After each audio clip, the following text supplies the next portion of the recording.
I've been playing Ratchet and Clank. Anything happened this week? I finished a game. Yes. Yeah, Me, I did that.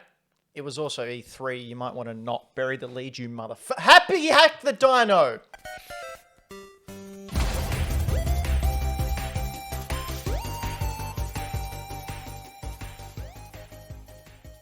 Hello, everyone out there in the big, wide, not flat world. If you think the world's flat, then you're a crazy man, or lady, or person. Doesn't matter because you're here now with us. Hi, I'm Ben Rosenthal, and I am one of your co-hosts here on Hack the Dino. Video games, past, present, and future, and all the other games, news, nonsense that we like to bring you via our vocal cords. I am joined, as always, apart from when he has explosive diarrhea, by Xbox's #1 fan and a very happy person, Mr. Floppy Starrick. Woo! What do you mean the world's not flat? And also our Millennial Falcon, Braden Dixon. Hello, everyone. How are we doing? I was good until I found out that I need a new co-host. I'm concerned. Yeah. So what we can do is we can get 2 points and a laser. And anyway, it's been E3 all week, as well as launching of what's that game called? That Ratchet and Clank! Oh, Ripper Fart. That's right. Ripper Fart came out this week as well. I And love Jack and Dexter. E3 happened, and my goodness, it was it happened, and that's the nicest thing we had. There were We're bits gonna that talk about happened, it. Yes, and there were other bits that happened. all the bits, they all happened. Yep. And Different all the color bits bits. are here, and we're going to talk about them. We're going to look at the bits. We're going to dissect them. We're going to probably put a nice little sauce on them, saute them in a fran a bit. Probe them? in a pan. Can we probe them? You can probe them if you like. We're going to put them on the yep. stove. We're just going to get little knives and forks and cut them Get up. one up, yeah! Where can people listen to the show, Ben? You can listen to us and that wonderful ASMR stuff that I just did with my mouth over gross. on any podcast app, such as Spotify, iTunes, all Stitcher. all of them. You can, wherever you find your podcasts, we're there. And if you have the ability to leave a review, please do, and a comment. It helps the algorithms sort of like not ignore us and go, hey, these guys actually know what they're talking about sometimes. And even if they don't, at least they're pretty. And if you think we're pretty, then you might want to go to hackthedino.com or youtube.com/hackthedino and check us out on YouTube, where you can hit the subscribe button like all the other YouTubers tell you to do, and you can like it. And you can watch our show. If you think you wear really pretty, you can go to OnlyFans. Oh, Not yet, that's a surprise. sorry. Or you can head on over to twitch.tv/hackthedino and watch us stream live, like many in the chat are doing now. And they're going to interact with us and tell them their E3 thoughts throughout the course of the show. So head on over to twitch.tv/hackthedino if you would also like to tell us what you think of us. But, hey, E3 happened. We're going to go against the usual run of the show. We're changing things up here. That's right. E3 2021 happened. So did the Crazy Summer kids. Game Fest. So did, what else happened? Like everyone apart from Sony had like a video. Well, everyone did something. They had something. So before we go into each individual game news thingy, let's just talk about E3 overall. What did we think? We've all watched a majority of the conferences. Braden, what did you think overall of E3? I thought overall, I think this format for E3, summer gaming, the mess and amalgamation of all these different people calling their shit different things all around the same time of the year, as E3, I think it works. I think it works 100%. Everyone's sort of doing their own thing. I think this is ideal for going forward and sort of modernizing a bit. That being said, I think some people still need some work. Oh, yeah. Floppy, what were your thoughts on E3? I've got pretty much the same thoughts. I think E3 is now not just an event; it is a time, and I think it really worked. I think it worked really well. I think there are some people that did it really, really well and presented their stuff well. I think there are some people that are not yet used to this format, and hopefully we'll get there. I personally loved the new format of companies just holding like 40-minute, hour-long presentations of videos. Well, some of them didn't need to be that long. No, true, but the majority of them were really slick. Majority of them had some pretty decent stuff. Some of them were downright hilarious. I don't know if you guys saw the I can't remember what it was called now. The guys that did Scott Pilgrim versus the World. Limited Run. Limited Limited Run. Run had one.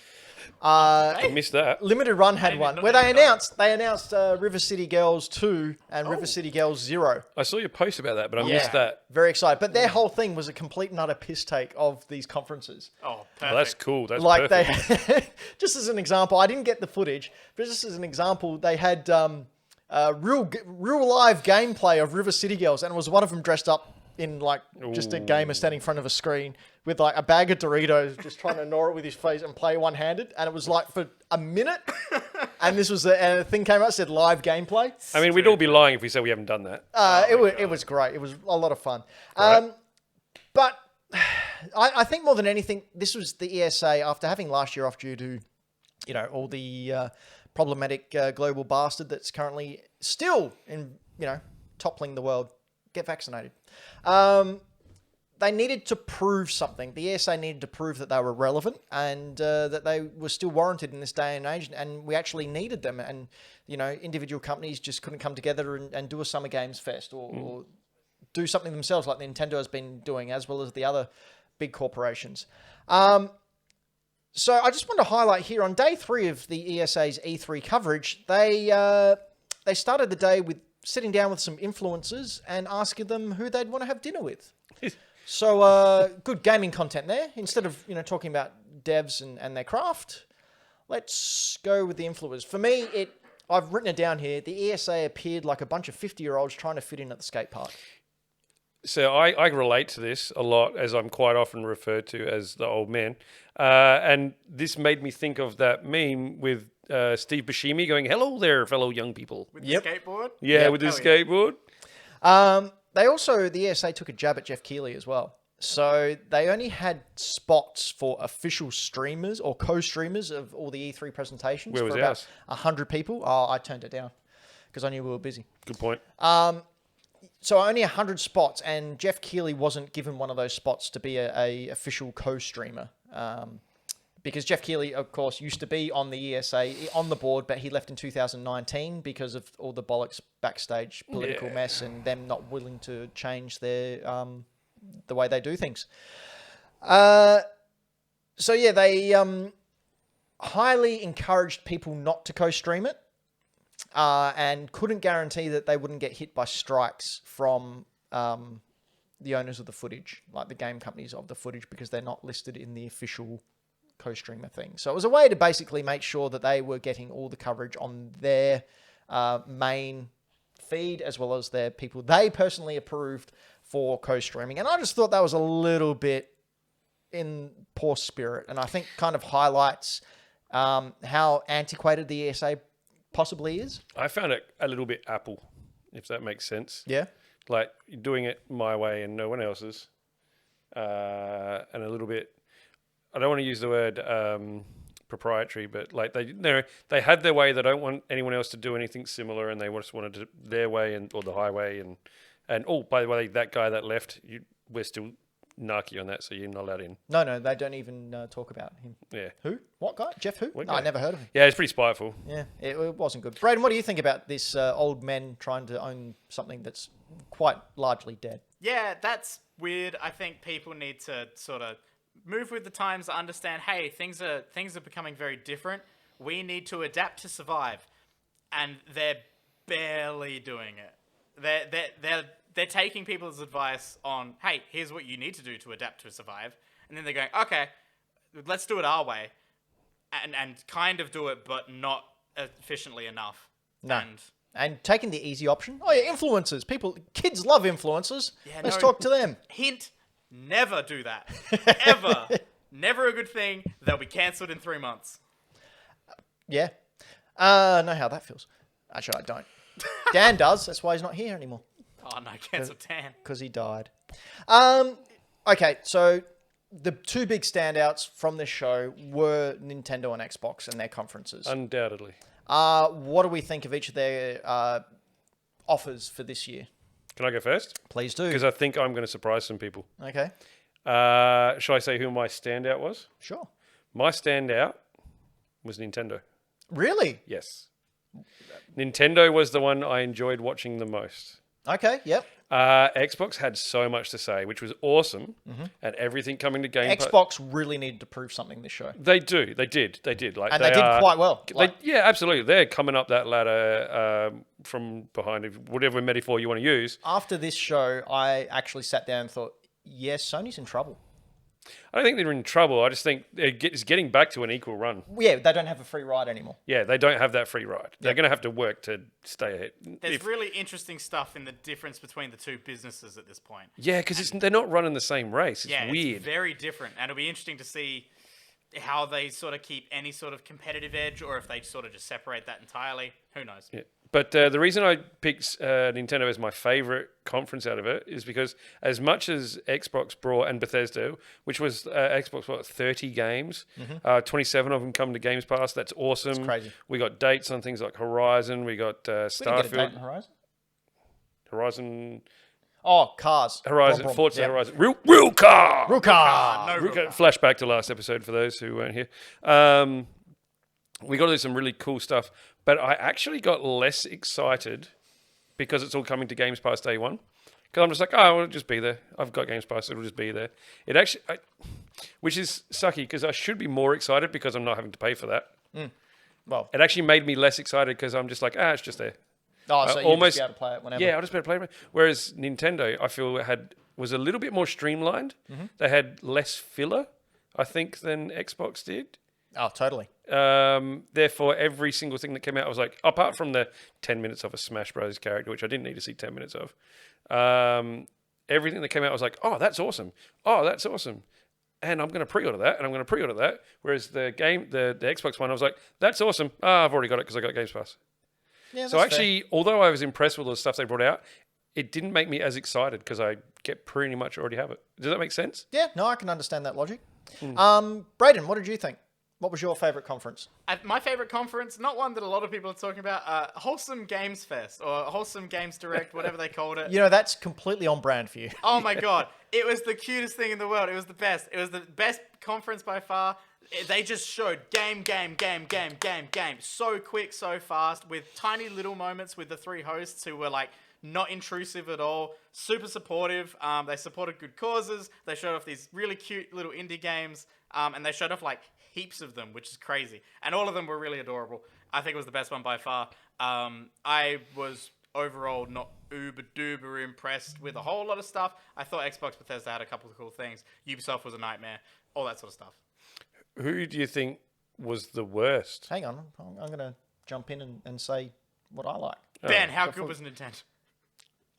No, well, see, I'm going to say something that might surprise other people. I actually can't pick between Nintendo and Xbox I knew Bethesda. you were going to not. So for me, Xbox Bethesda need to show that they've got stuff coming that we want to play. And just remembering back to 2018, 2019 and their conferences there, you know, that whole old, tired way of thinking of, Xbox doesn't have any games. Here they showed Starfield. Here they showed Evil Dead. No, they didn't. No, they didn't. But later. But yeah, they showed a whole bunch of games, which we will get to. And I really think they did really well. I think the whole thing looked really professional, really pro. Came a long way from their first one where like all the game devs were talking on their Apple iPod microphones. Yeah, that was weird. Like, it looked polished. It looked great. I can see this being the way going forward. Every announcement I had an interest in. It was presented in a way. I don't think any of the announcements overstayed their welcome. They were all about, maximum 3 minutes. So they were just constantly rolling with them. And I also feel that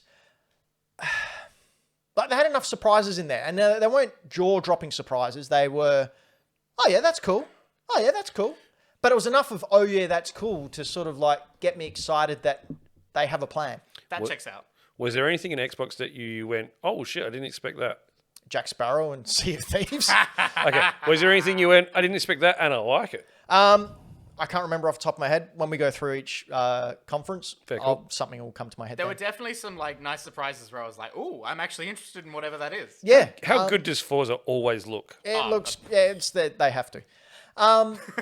Now with Nintendo, I'm biased. Like I will unashamedly admit that you could throw out the worst trashy Nintendo conference, and I'll sit there like a giddy little schoolboy. I've seen and your Nintendo shelves. Yeah, You have some of the so games. I will be into it no matter what. The one thing that stood out for me for Nintendo that not a lot, if not any of the other conferences did, Nintendo showed gameplay and only talked about games that were coming out this year by and large. So every other big time conference, like Microsoft and Bethesda included, hell of a lot of trailers. All of E3 was pretty much trailer. Very little gameplay on a lot of games. Very little games actually coming out this year. And of course, it's because there's a pandemic and, the chip shortage and a lot of things like that. Completely understand. I'm not saying that at all.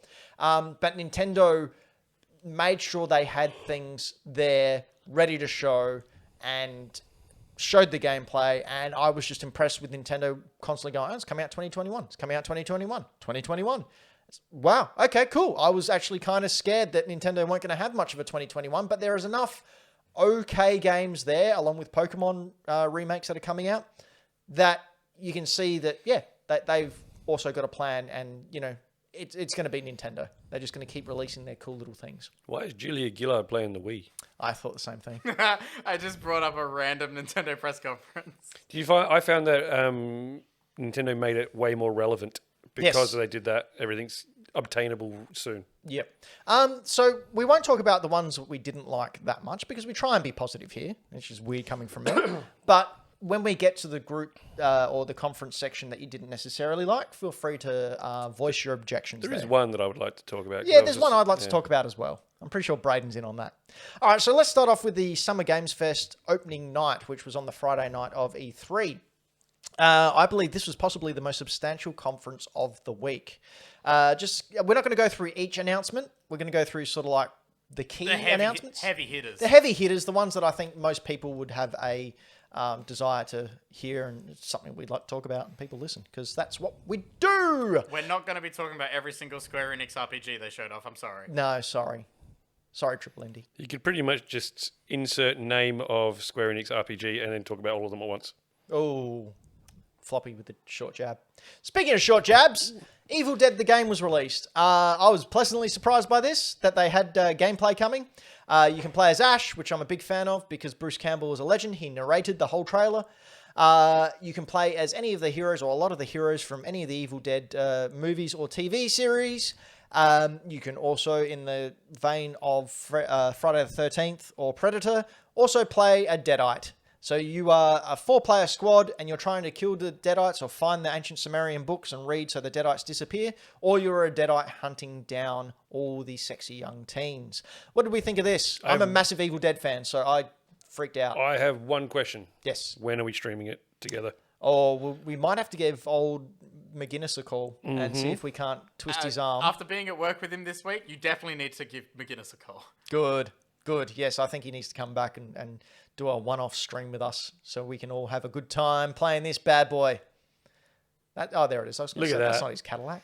I think it's great that the guy who did the voiceover for the Spider-Man PS2 games tutorials is getting work. Braden, I will get out of this chair and beat the living crap out of you. I swear. I tell you what, even though I'm not an Evil Dead person, just hearing him do a voiceover for this trailer, I got nostalgia for that though. I was like, oh man, I want Bruce Campbell to narrate everything. Yeah, I want him to narrate my life. Is there a way we could get him recording? And then Ben walked into yo, she bitch, that sort of stuff. Anyway, that was a nice surprise. Speaking of nice surprises, we had a little bit of an interview with Kojima next. And he announced the Death Stranding director's cut with the most amazing trailer of the whole weekend. It shows young Sam Porter Bridges deciding he needs to get in stealth his way past some enemies. So he grabs a box, tips out oranges for whatever reason, and then tries to hide in the box. And my household was scared because I was screaming so much.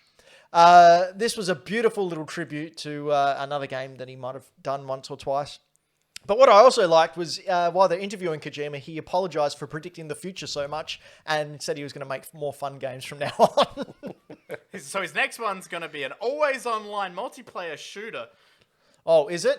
No. No, we're going to talk In about the vein of Kojima Super Monkey Ball. a little bit later on. That I would play. So it's a Death Stranding director's cut, right? Yes. Who made Death Stranding? Kojima. Kojima did. Yes. With Kojima Productions. Yes. So On the is it- PlayStation. Isn't Death Stranding his director's cut? Huh? Yeah, I was thinking about this. It took a while for this thought to settle into my head. And I was like, okay, so is there more? Or is it like, is there just different things? Was this not his original vision? Because traditionally, director's cuts come about when studios and higher-ups cut stuff out due to time constraints or other stuff that they want to come in or go out. I did have a thought with this as well. Is this just a dumbass name for, hey, this is the PS5 Enhanced Edition? Yeah, that's what it is. Yeah. Yeah. And Oh, you get to hands play down, as that's Snake. exactly what it is. It is. Now it can play at the thing that people on PC have been playing it like. Did Yeah. you say you could play it as Snake? Yeah, I was lying. But yeah, I mean, it is, I think, just a label to have people buy it again. Which It'll be the upgrade version. I will. This is Predator, man. Then we had a look at Metal Slug Tactics. Now, Floppy, did you play Metal Slug on the arcades when you were younger? I didn't. I saw it, but I never played it. Never played any of the 10 Metal Slug games. Not a one. So Metal But Slug goes I somehow down. have a nostalgic connection to it. It's because the frame rate. So the animation, the reason Metal Slug is so popular is, yes, they were a fun game. It's basically a Rambo side-scrolling shooter. But this came at a time where sort of like 8 and 16-bit graphics on the arcades were really hitting their stride. And even now you look at it, I've got one of the Metal Gears, I think 7 on my arcade machine. If I plug it in, you'll actually be blown away. Metal Gear 7. Metal Slug, sorry. You will be blown away at how amazing this artwork is. And that's what really appealed to it. And it was a fun game as well. So what they've done is they've taken that and just made a tactics game. Yeah, look, it's going to be a lot of fun. Like, I am keen as to see this, and I think you're right. I think it's more to do with the like the cutscenes and the anime style stuff. That's the stuff that I grew up with. Well, these weren't in the original one. No, but that's the style that I grew up with, and so I have a nostalgic connection Yep, to fair anything that kind of looks like that. So a tactics game, I'm not a big fan of tactics games. I didn't really play Mario Rabbids, which we'll talk about later as well. But yeah, very much like Advanced Wars, which we'll talk about a little bit later on as well. Yeah, tactic games, not really my cup of tea, but I might have a look at this one just because I have the nostalgia and it is recreated beautifully. Braden, anything to say there? Nothing for me. I'm not a huge fan of like Metal Slug or anything. I think the first time I played it was when the arcade machine was still in Greenlight Comics. And then yeah, I'm not much of one for this sort of style of game. I like my XComs and stuff, but I haven't done many of the real pixely ones. Pixely ones. The Get out real of town. pixely ones. But Dan almost creamed his pants when he saw this. So Oh, yeah. gross. yeah. All right, next, Jurassic World Evolution 2, Floppy. Yes, I am in. I love the first one. Talk to us. So first one came along. You're basically park management, but it's way more exciting than it sounds. You get to create a park. You get to build your own Jurassic Park. You get to have dinosaurs. You get to run it. You have to accommodate for tourists and what they would like and make your park. Do you know what tourists would like? What? No feathers, because feathers on dinosaurs are bullshit. We're not going to go back there again. It's just not going to happen. Just a weird side note. I just saw a scale picture of how big a pterodactyl actually is. They're terrifying. Yeah, they're huge. They're massive. Yep. It's a good reason I don't have one as a pet. Because they're extinct. Yes, that, and also how terrifying they are. There's two reasons. Okay. But yeah, I'm Mostly super keen extinct. for this. Jeff Goldblum narrating. He narrated the first one as well as hang on, as well as the guy that played what's his name, BD Wong. Oh yeah. He's in it as well. They both narrated parts in the first one, as well as the lady that played Claire in the newer Jurassic World Dallas films. Howard? No. Gwen Stacy. What? No. That's No. Emma Stone. No, Claire something. Spider-Man 3, my friend. Anyway. Oh, okay. Yes. They all have parts in them. The game's great if you've ever played anything like a SimCity or any kind of park sim or farm sim. It's essentially that with dinosaurs. Yes, at one point you will save your game and let a T-Rex out just to see what happens. It's hilarious. And I'm super looking forward to this one. What's wrong with Jeff Goldblum? Nothing. Because He's an older man. I listened to it and I went, man, this is the worst Jeff Goldblum impersonator I'm like, I've ever it heard. is Jeff Goldblum. And I went, no, it's not. I don't believe you for a second. Then I looked it up and went, okay, it is. His weird little interaction with Jeff Keighley beforehand was strange. He's like, I'm gonna read it off the teleprompter. I'm gonna read. And it's like, oh, you're off your rocker. Have you guys never watched Jeff Goldblum's show on the Disney Channel? I haven't watched Oh, it I've yet. not watched it yet, no. Oh, do it, because the dude is like a little bit cooked. Like, he really is. But he's a really eccentric, interesting fellow. Yeah. Yeah. And I love that he's got a part to do with this. That's great. Then we had the big granddaddy announcement of the Summer Game Fest opening night, which was, of course, Elden Ring revealed. Now, for those of you who don't know, this is George R.R. Martin jumping into bed with... I've forgotten? They're on the screen. Thank you. Bandai Namco. From Software. To create a Souls-like game of like dragons and, fighting with the swords. A lot of people are excited about this. I could care less, but that's just me. So don't flame me too much. Anyone excited about this? No, not really. Anyone? It's not my jam. I mean, yeah, it's not my jam. Dan's excited about it. Doesn't give a shit about George Railroad Mountain being on it. Railroad Mountain? Yeah, but I yeah, met him. he's Nice very guy. excited for it. I have heard from a lot of people that they are excited about it because it looks like Dark Souls meets Bloodborne. Like Right. it really like merges the two together. What's the difference between the two? I don't know, but they're saying that, so Okay. I'm just presenting what I've been presented with. I think it looks Look at that turtle's donga. real pretty. Yep. And I think it's going to be a very good Souls-like game. Mm-hmm. Those games just aren't for me. Same. Because I just don't have the time. I like to think that I would if I had more time, but You know I that don't. walking pot animation? Yeah. Do you mean like pot, like... No, there was a clay pot Oh, okay, walking sorry. on its hands. I was having across the screen. flashbacks to teenage years.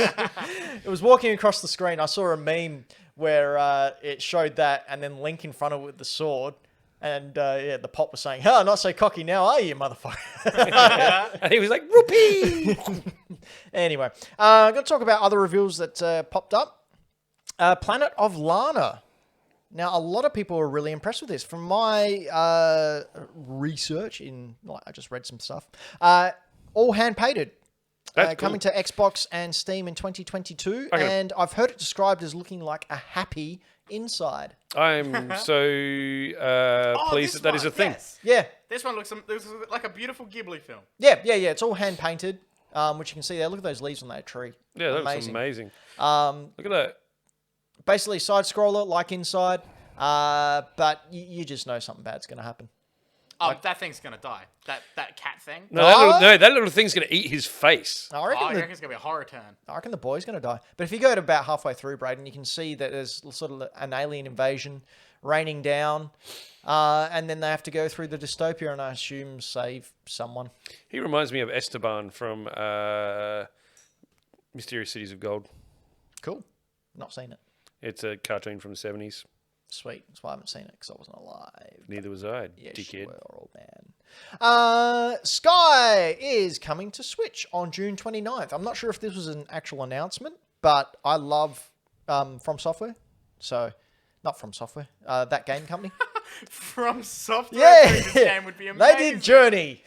That's a very different Journey. That game company who did Journey, who I streamed on our Twitch channel, twitch.tv/HackTheDino. Cool game. This came out on mobile, I think, about a year and a half ago. I that. saw a thing about this being like the people who made Journey showed off their new game, and that it was released 2 years ago. Yeah, on mobile. But yeah, they constantly update it. June 29th, it'll come out. I wonder if it'll be free to play, because it's free to play on mobile. I wonder if they'll do free to play on Switch. I don't know. That'd be cool. I'd I'm pay looking money for it. I'm looking forward to sitting down and playing it with a Yeah. controller as opposed to on my phone. I'd pay money for it. Yeah. Speaking of paying money, Ubisoft. They paid some money when they brought out Mario and Rabbids Sparks of Hope. This was heavily rumored sort of like a day before the reveal that it got leaked. Just over in our Discord, we've got a new channel called News and Rumors where I just paste stuff that I find.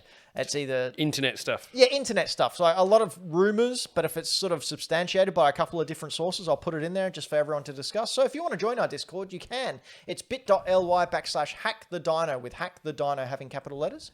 And you can join there, or you just go to hackthedino.com and follow the links to the Discord. Come on in. It's a fun time. Everyone's really cool. What did we think of Mario and Rabbids Sparks of Hope? I'm keen. I played the first one. I've never been an XCOM guy, not for any particular reason, just never did.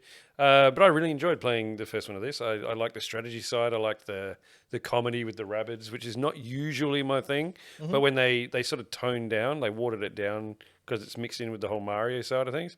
A lot of fun. I like the strategy of the games. Kind of like playing chess with Mario. Braden, what did you think? This would have honestly been a really, really exciting moment when watching the miserable excuse of a press conference of Ubisoft if it hadn't leaked beforehand, which was really disappointing. Did Ubisoft leak? Oh, no, this game leaked. This game leaked beforehand, Yep. and everyone just sort of went, ah. And then you're watching the press conference and you're waiting for it, and it's right towards the end and you're like, man, this would have been really good. Just have a look at it, though. Look, I mean, obviously, this is a CG cutscene. Yeah. And I'm assuming it's running on a Switch. But as I think Imran Khan said when he was tweeting throughout, he goes, gee, looks really pretty to run on a base model Switch, doesn't it? Because we haven't got a release date for this game yet, to my knowledge. Maybe we did in the Nintendo Direct. No, I don't I think so. think we have. No. So, you know, it's possible that this could be a pro title. Yeah. Could be. Could be. Never know. This looks fun. It looks fun. I'm glad they're making more of them because I really like the first one. Yep, same. It just makes me think, if this looks this good, imagine how that Mario movie is going to look when it comes I out as forgot well. they were doing that. Yeah. I hear they got Bob Hoskins to play Mario. No, that was a very different film. Very cool film. Anyway, speaking of cool films, this sure wasn't. Jesus Christ. Avatar, Frontiers of Pandora, the game and movie that no one cares about besides the guy who's making 5 more of them. I like them. Really? Yeah, You like Pocahontas in space? sure. Okay. What do we think of the I game? enjoyed the first game too. This game, actually, because, again, no gameplay, CG trailer, looked really cool. I think, I don't know if it's open area or open world. I think there's enough there to have a really good living environment. I like how humans are the bad guys. Ben, I'd like to draw something to your attention. Oh, yes? You said you didn't know if it would be open world. Yep. Might I remind you who's developing the game? It's Ubisoft, mate. It is Ubisoft, It's open world. and it's Avatar. It will be an open world game. Do you remember the shitty Avatar game from back in the day? You say shitty. I hated that game. I enjoyed it and played it. I got it for Christmas. It was the only game I got that year. You don't want the you don't want it to Wii. be the only game you got. for the Wii. For the Wii, it was terrible. Yeah, I played it on the 360. Gee, so what's the Wii remote for when you put your tail into an animal? You got to get Oh, you 2 of the gotta Wii get it remotes and in- you do in this. you. You put the motion controller on the bottom. I tell you what, I was so disappointed when this was their one more thing. It was like, oh, okay, what's going on? We're getting this cool alien planet, and then the second it's recognizable as Avatar, I was just like, oh. It looked cool though, and yes, it is a CG trailer, and we know if Halo Infinite's taught us anything is that we don't go by what trailers look like because trailers aren't built in engine. If they can pull this off, if the game looks like this, if it's first person, whew, I would like this as a third-person game because I like seeing your Navi, yeah. which is your blue person. I enjoyed the film thoroughly. Like I still really enjoy it. The first game was cool because it Hang was on, just. hey Braden, Yes. you know another person who really enjoys the Avatar films, Yes. Mr. Max Scoville. Yes. Kinda He's the shit. only other person. Yeah, I yeah, know. yeah. So we And know my pa liked. we know 2 people who really like this film. Yeah. What kind of shirts does Max Scoville wear? Oh my god. What kind of Yeah. shirts does Max Scoville wear? I feel like we're going to see a photo. The exact same thing. He wears the exact same thing you're wearing right now, Floppy. You know what? Have we ever seen Floppy and Max Scoville in the same room? I unfortunately Probably have not. It'd be a Are you great- 7'3"? It would be a great time. Right now, Yes. I'm sitting down. You can't tell. Cool. Anyway, enough of that shenanigans. Let's talk about other shenanigans like IGN's Summer of Gaming, which happened and had very little announcements. I actually didn't watch this one. I didn't know it was on. Really? We've spoken about this before, but Doki Doki Literature Club is coming to consoles with a physical release. Braden, you don't remember Doki Doki Literature Club? I remember Doki Doki Literature Club. I don't remember that IGN were doing their own thing. It went very much under the radar. Yeah. Like GameSpot as well did their own thing. Did they? Yeah. Okay, I Well- didn't know about any of those. Yep, same time. They were all happening concurrently. Doki Doki Literature Club is a dating sim virtual novel where you are the protagonist and you have to talk to your other friends, and the decisions you make will determine which girl sort of falls in love with you. And it's very nice and very wholesome. And then it takes a really twisted turn. And when I first played it, I didn't know that it was a horror, so I was just clicking through it, playing it, and then the turn happened, and I went, and I had to turn it off. And then I did some reading, and I went back and finished it, and it's really ingenious. Like, it's actually a really, really cool game. So I do recommend you playing it. But yeah, if you are, it is very triggering. So I will give a warning to it, and I'm sure they'll give warnings as well. There are some really harsh subjects in there, such as self-harm and suicide. So maybe this is your warning then. Stay away from it if that's a triggering thing for you. But otherwise, if you can handle that sort of stuff, yeah, man, give it a go. It's a fun time. I played one dating sim before. Yeah? It was called Hatterful Boyfriend. Oh, yeah? And you were pigeons. Pigeons? Yes! That game rocked. Dan played this after I played it. And he was messed up by it as well. I remember you guys talking about it, and I was like, oh, God, I would not be able to handle that. It sounds horrible. Yeah. For me. You know what's not horrible? Devolver Digital and some of their fantastic games, such as Trek to Yomi. Did you see this? Yeah. Oh, my goodness. This very much. I thought love of you that thing at the bottom. Actual gameplay, not pre-rendered. Yep. because I thought it made me think of Ghost of Tsushima when, in the black and white stuff that you dug. Yep, and like it's got a sort of like a glare to it, like a Kurosawa film, and we all know I like those Kurosawa films. Coming in 2022, it's a side scroller, I think. My goodness, this looks amazing. The music, which we can't hear at the moment. I had not seen this. This looks incredible. You haven't seen this? No. Oh, yeah, I love this the looks actual great. film grain and everything. This Yeah. is great. Oh. Oh, look at it. Oh, just Yeah. amazing. Sorry for the podcast listeners, but this game, Trek to Yomi, this looks amazing. I will 100% be playing this, and yeah, I will be reviewing it. It looks amazing. I tell you what, if the camera was any lower right now, Ben would have to be saying sorry to the viewers. No, it wouldn't. That's what they pay for. Patreon.com/HackTheDino. Is it though? OnlyFans.com/Hack. Death's Door. This game looked real fun. I missed this one. Really? Yeah, I didn't see this. No, I was impressed by this so much. It's coming out this year that I actually put it on our Fantasy Critic. Ooh, Oh, nice. of course you did. Yeah. Oh, look at the little bird. Yeah, cool game. As far as I can tell, just an isometric type dealio. Ah, he plays the bird. Yeah, and you beat up the bad guys. It's sort of like what's that? What's Hades? What would you call it? It's not a Metroidvania. It's not a roguelike. Isometric Isometric action. Yeah, Isometric action. adventure. Yeah, something like that. But yeah, I was really impressed by this game. Looks really cool. Music sounds really awesome. Give that a go. Oh, but look at Big Frog. Comes out July 20. Or as Game Boy Dad in the chat likes to say, "Ooh, that makes me moist." Don't say that word. We'll get Makes. demonetized. Then, of course, we had a little bit later on, I mentioned it earlier in the show, River City Girls 2 and River City Girls 0. Now, you remember in 2019, my game of the year was River City Girls. I This do game remember. was amazing. This is the limited run, their conference, by the way. It was great. They kept cutting back to this game, Night Dive, and just showing like 2 seconds of it. Just going, update! And cutting to it. So dumb. Man, the game looks so different. Yeah. So, yes, limited run games announced River City Girls 2 and 0 during their presentation. River City Girls comes to the PS4, PS5, Xbox One, Xbox Series X, S, and Switch and PC in 2022. River City Girls 0 is coming to the Switch later in 2021. Now, River City Girls 0 is a prequel, clearly, but it's done in the old 16-bit style art. 8-bit style art. Where is that one? What was that 32? I don't know. Triple ND will correct me. More than likely. But yeah, really excited to see these games coming out. What did we think? You going to jump on the River City Girls bandwagon?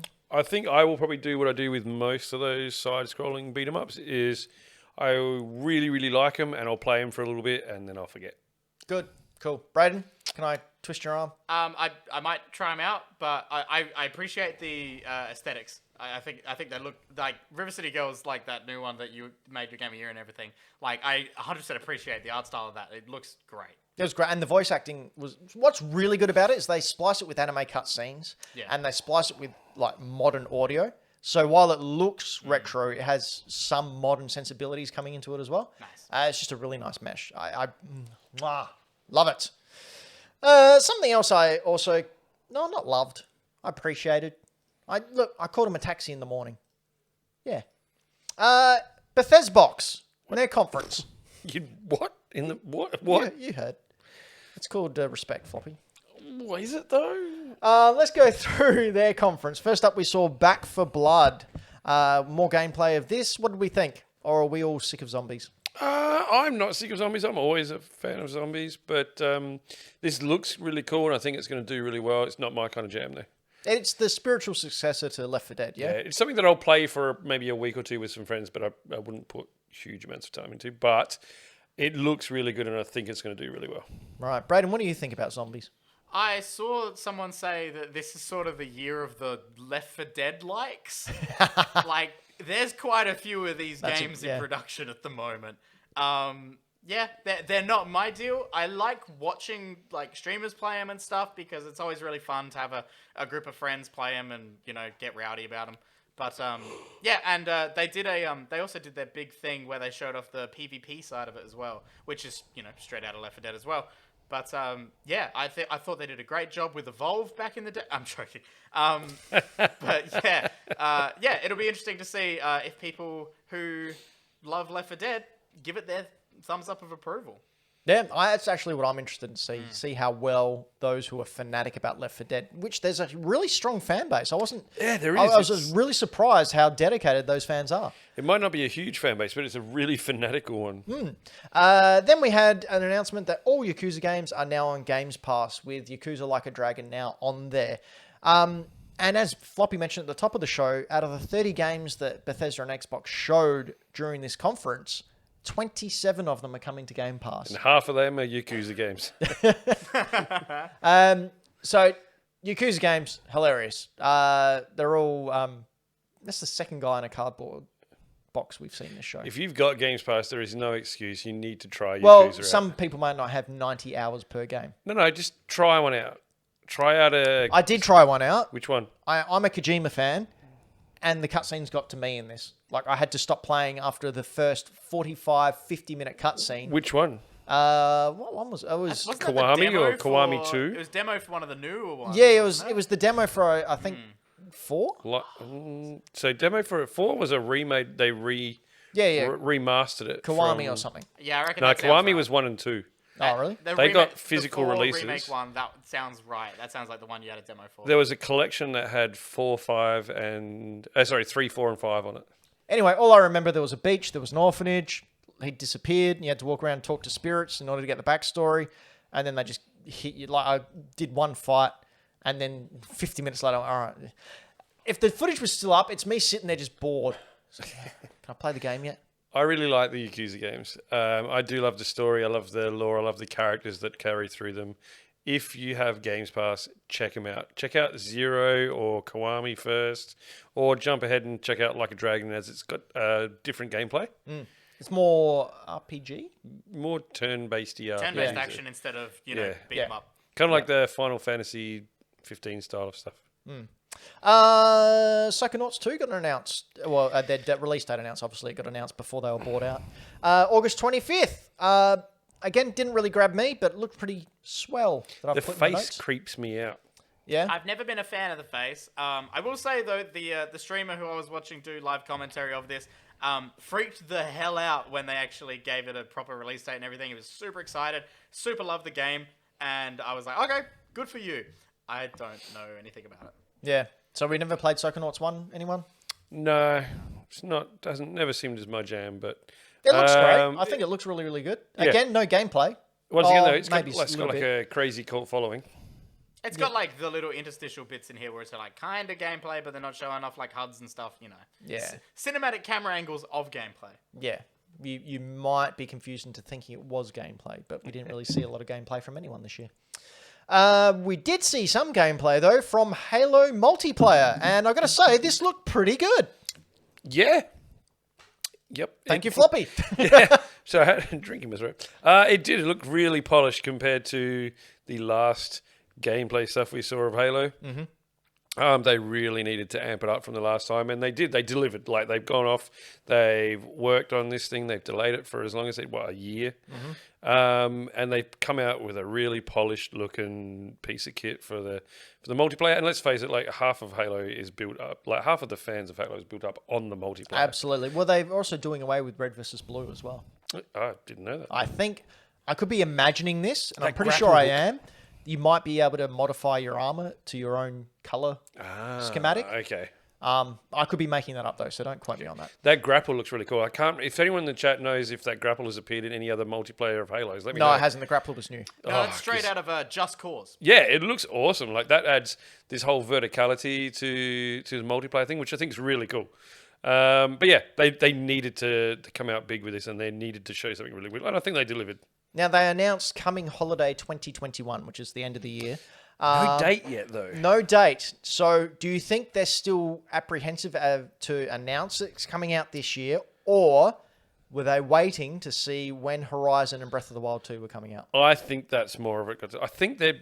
I mean, part of me thinks they don't care, but part of me thinks that they also want to make sure it's not within like 2 days. Of This each is other. Halo, though. You can't They need launch to do it and then get swallowed by Horizon or Breath of the Wild. And I don't think they would. I think Halo's got enough of a backing and a following. That I don't think Halo players are Nintendo players.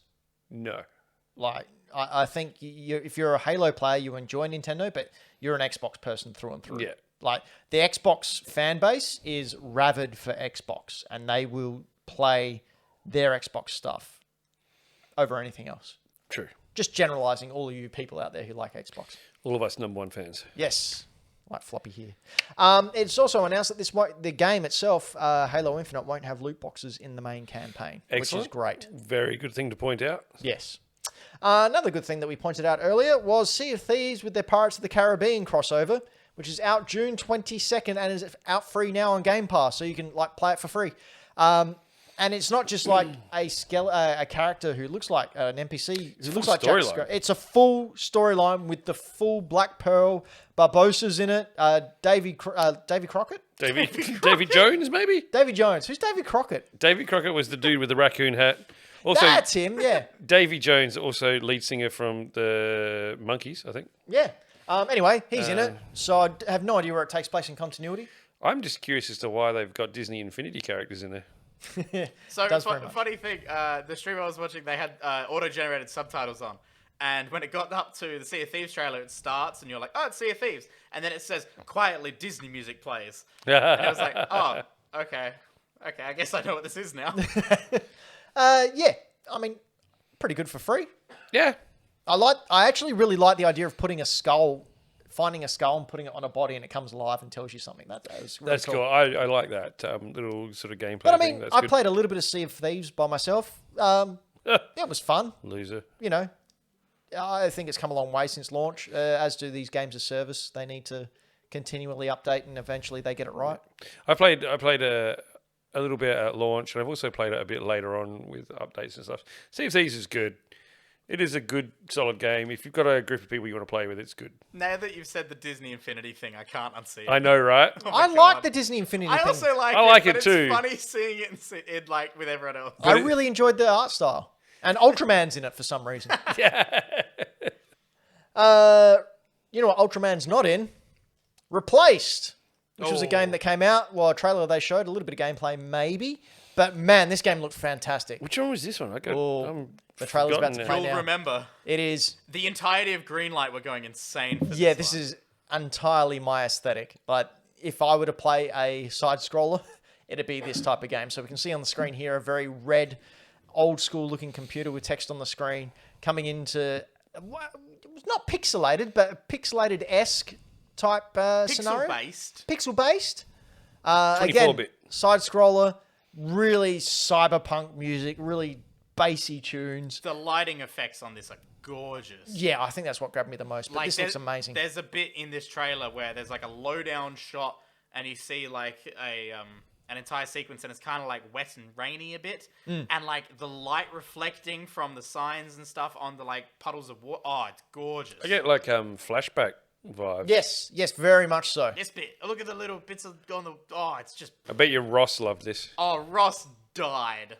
Ross at Greenlight Oh! died. Oh, no. Everyone's very excited. I'd like his video game collection if it's not been taken by anybody. So Ross, if you No, don't I've rest, already may you got rest it. in peace. Sorry. No. Damn, can I have his flashback outfit?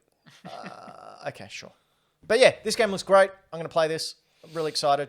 Looks fantastic. Oh, yeah. Give it to me. On Game Pass. On Game Pass as well, so I will definitely play. I was So going to buy you've it. already but got no. it? Well, not yet. It's not been released. Yeah, but you've already got it. You got Games Pass. This is yours when it comes out. Can't wait. Looking forward to that. Something else that Braden made sure he made a very sporadic appearance in our Discord and ordered everyone to watch the Outer Worlds 2 trailer. Made a rare appearance. If you haven't seen this trailer, you might be watching it and you might think, God, this looks generic. Mm-hmm. That's the idea. I implore you to go watch it and listen to the incredible voiceover because they know exactly what they're doing with this. This is a hilarious trailer. I think it does exactly what it sets out to do. Yep. And it was just a real highlight for me. Now, yeah, it was meta as hell, and I'm here for it. Yeah. I thought it was great. Even if they don't release the game for another 3 years, which realistically they're not going to. Yeah, I can't see that. I can't see it being anytime soon. But yeah, I loved it. Have you watched this one, Floppy? I did, but it didn't really do much for me. Really? You didn't find this funny? No, I don't think it was amusing. I don't think it was cool. It didn't make me want to play it, though. Okay. But I think, I'm not poo-pooing the game as well. Like, I think it looks amazing, and I think it's probably incredibly well done. It's just not my jam. I just think that that's shown why Floppy's coming last in the Fantasy Critic. Don't you run away, Braden. I can run away whenever I want. If you do want to run away, you can practice on Microsoft Flight Sim, Highway to which is coming out on Danger Xbox Zone. Series X. And yes, we got some Top Gun DLC coming now, Floppy. I put this in just for you. That's right, volleyball's going to be in Yes, the game. I cannot wait to topless volleyball in Microsoft Flight Sim. And, yeah. Look, how good does a flight sim look, first of all? It looked amazing. Like How there were freaking some good. like the water in that shot that we just saw. I went, you have to "Is that double a footage?" take. Yeah, I Yeah. wasn't sure if this was in-game footage, and then it would cut to something like that, and I go, ugh. But then it'd come back, and ooh. That is a Porter Pilatus PC3. I love those planes. I've jumped out of those planes. Yeah, this looks phenomenal. And then when it pulled in with the music from the Top Gun anthem, oh, so good. Now, I did notice they showed an FA-18 Hornet, though. I'm hoping we get the F-14 as well, like from the original Top Gun film. And it's not just tied to Maverick, the sequel. You know a lot about planes. I saw Top Gun quite young and had a thing for So Tom it's Cruise. available July 27, 2021. Floppy, are you going to pick this up? Yes. Oh, good. Yes, I am. Good. So we'll get a few. Like, I'm keen to play it, but I reckon I would That's an F-18 suck at Hornet. it really bad. I hope that I can get. I've got a flight stick with throttle and joystick. I hope it's compatible because that would be cool.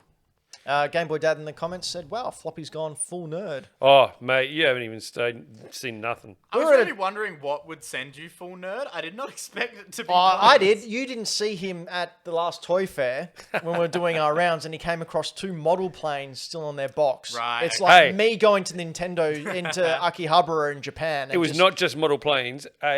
One of them was Blue Thunder. The other one, Airwolf. They were 2 helicopters. Oh, Airwolf, I know. Airwolf, you know. Yeah, Airwolf was a TV show. starring Jan Michael Vincent as Stringfellow Hawk. 2 most whatever. ridiculously named people ever. One of them's Planes. real. Who gives a shit? Cars. Ruka. Cars! This Cars. is One phenomenal. word. This looks amazing. Forza Horizon 5 is out, taking place in Mexico. Who told you to pick this in the critic thing? No, it's almost like I should get a point for that. I didn't get a point for it because I picked it as coming out next year. Did you? Yep. Well, I'm gonna have to explain adjust why, my Floppy. my. I said we were going to get Forza Motorsport this year and we were going to get a look at Forza Horizon announced for next year. That's right. And I told you it was going to be heavily. It was heavily rumored for this year, and you didn't listen to And I me. went, nah, the pattern says Patterns, yeah, rely on patterns because patterns are set in tried and stone. tested. Patterns happen all the time. So this game runs at 30 FPS on X and S with the performance mode bumping it up to 60 FPS if chosen. So the performance mode is on to get it to look like this as we can see on the screen. So is that going to be like performance versus fidelity? Yeah. And ray tracing is only in the cutscenes and won't be in the gameplay. Now, this is something from Dan Stapleton from IGN, which I found interesting on Twitter when he was talking about Forza Horizon 5. So the Forza Horizon actual release date is November 5th. It gets a price drop from $80 to $60 and is out on Game Pass on the 4th day of release, not the 1st. Why would you announce that now? What? He didn't announce it. That's what? He's a journalist. He looked into it. What? Okay. So basically, they're saying No, it's why out would on the anyone let that 5th. know now? That seems a Ignoring- really weird Ignoring the thing. journalism and discovering it, why is that a decision they're making? I don't know. Not just that, but even if it is a decision they're making, why did they let that get out? That seems like a really weird business But decision. it hasn't been picked up by anyone. So Dan Stapleton's like the head of content of IGN. Yeah. And his tweet started off with, "Oh, I hate announcing this sort of stuff," because no one came out and said it, and because of his journalistic integrity, he came out and told everyone via tweet, not on his website. Look how good that looks. Yeah, it looks great. So yeah, just a bit confusing as to what's actually going on here. It's an odd thing. Brad? It'd be interesting to see I what had happens. a realization as we were watching the Forza stuff and they went into the whole multiplayer thing. My real bet on prediction on E3 shouldn't have been real car. I was very hopeful for online service, like over Zoom, basically, like pre-recorded stuff. Real car. For a real car.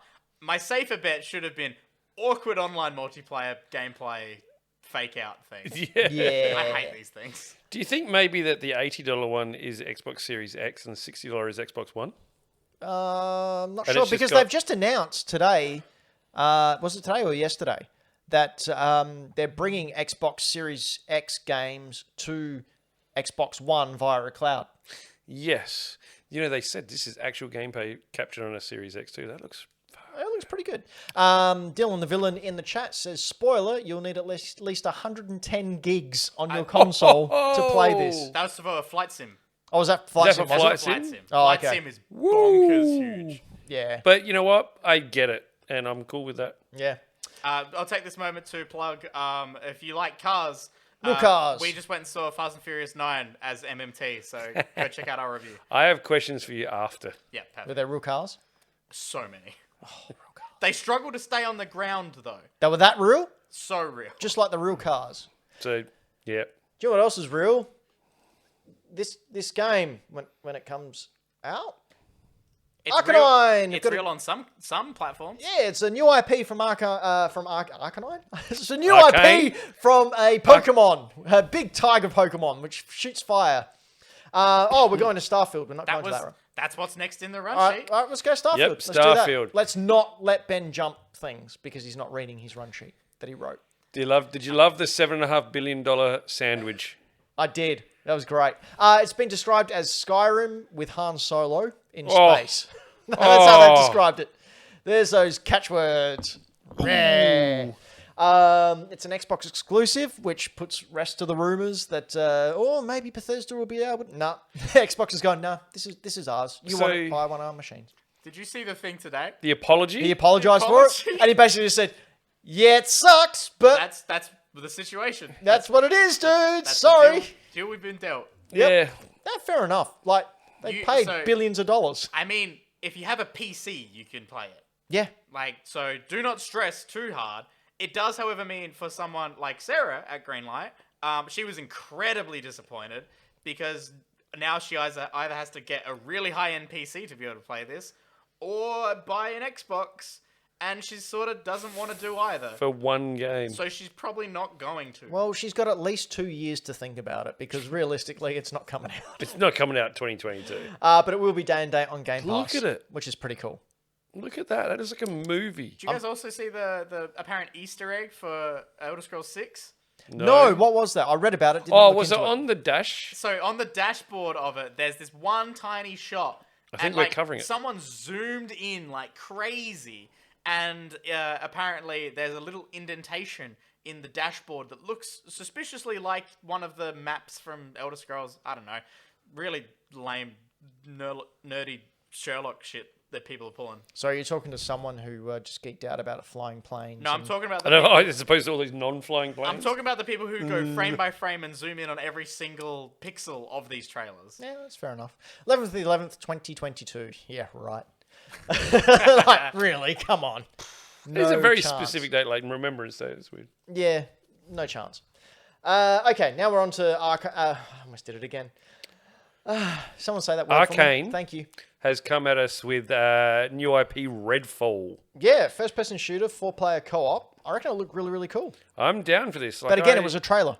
I love How cool is that sniper? I love the style of it though. Like the magic chick, she's awesome. You know what I really liked? Besides the British guy, him, everyone had a really cool character and a really strong character come through. Yeah. And you get where all of them are. They've all got chemistry with each other really well. And they were all likable. yeah. Seems very kind of Borderlandsy, It does. It does. which is not a bad thing. Like I think Borderlands is great, and that 4-player co-op that they had there with the different types of characters that you can have worked super well. And I think this is doing the exact same thing and hitting the same nail on the same head. Yeah. I'm keen to see more of this. I think it'd be good. Vampires thing threw me a bit.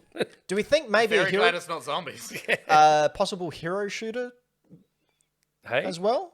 Possibility for that? I could see it like if people really get into it, like Yeah. it's definitely a very easy way to push the series if Yep. they want to make it a series. Yep. Yeah, I think they're exploring some really cool concepts with this. Like, it looks really cool. The whole vampire cult side of things like allows for some really interesting stuff.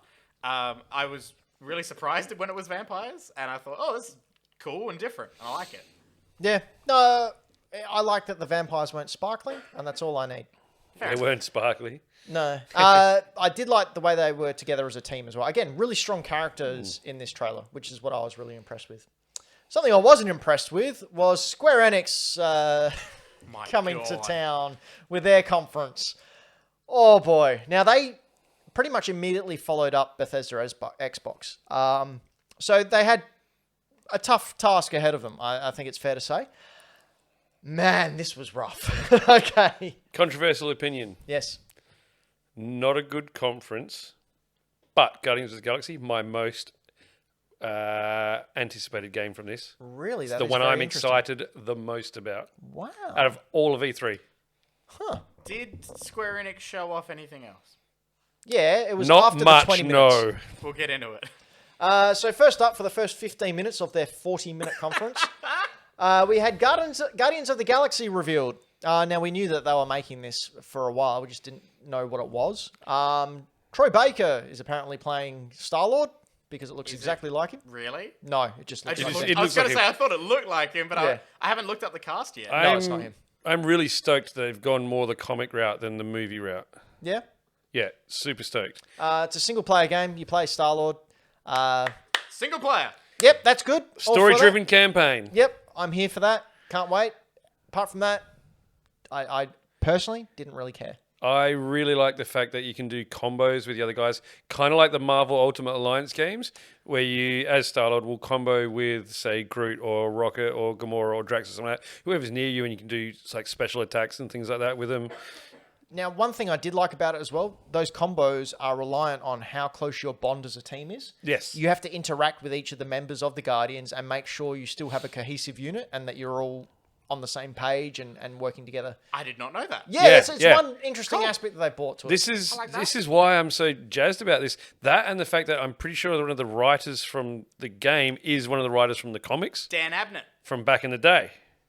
Which means the story's going to be, It was- more than likely going to be cool. Yeah, so Dan Abnett was one of the ones who sort of brought Guardians of the Galaxy to be what it is now. Exactly. Because it used to be like, you back know- when they first did it, it was shit. Did you know Have you Guardians seen of the Galaxy Star-Lord? started in 1969? Yeah, King Kaiju's got Star-Lord's first appearance. Yeah, Star-Lord's original costume, phew, yeah, that's not a good look. This is going to be like full of banging 80s like hits for the soundtrack. I don't know, but It is. Did you guys? it was You Need a Hero. I wasn't need it? a hero in this. And I then need a hero. In the gameplay, which they showed off, which was extensive. Yes. They when he does like a special move where the team gets all powered up and stuff. There was another song underneath that. I can't remember what it was. off the top of my Incidentally, you head. guys see the trailer for the new He-Man No, I animated haven't series? yet. I did. I put it. We on will TV watch that at after. Greenlight. We'll watch it after the show. You at Post-show. home can watch it. No, we won't because I we'll get flagged again. love the logo. The logo looks gorgeous. Yeah, it does. Yeah, this is my most anticipated game. I cannot wait. I've pre-ordered it already. Oh, wow. Okay. Similarly, I'm going to be voting with my wallet. The fact that they have gone, hey, okay, we're listening. We're going to make a single player campaign. There's not multiplayer, always online shit in it.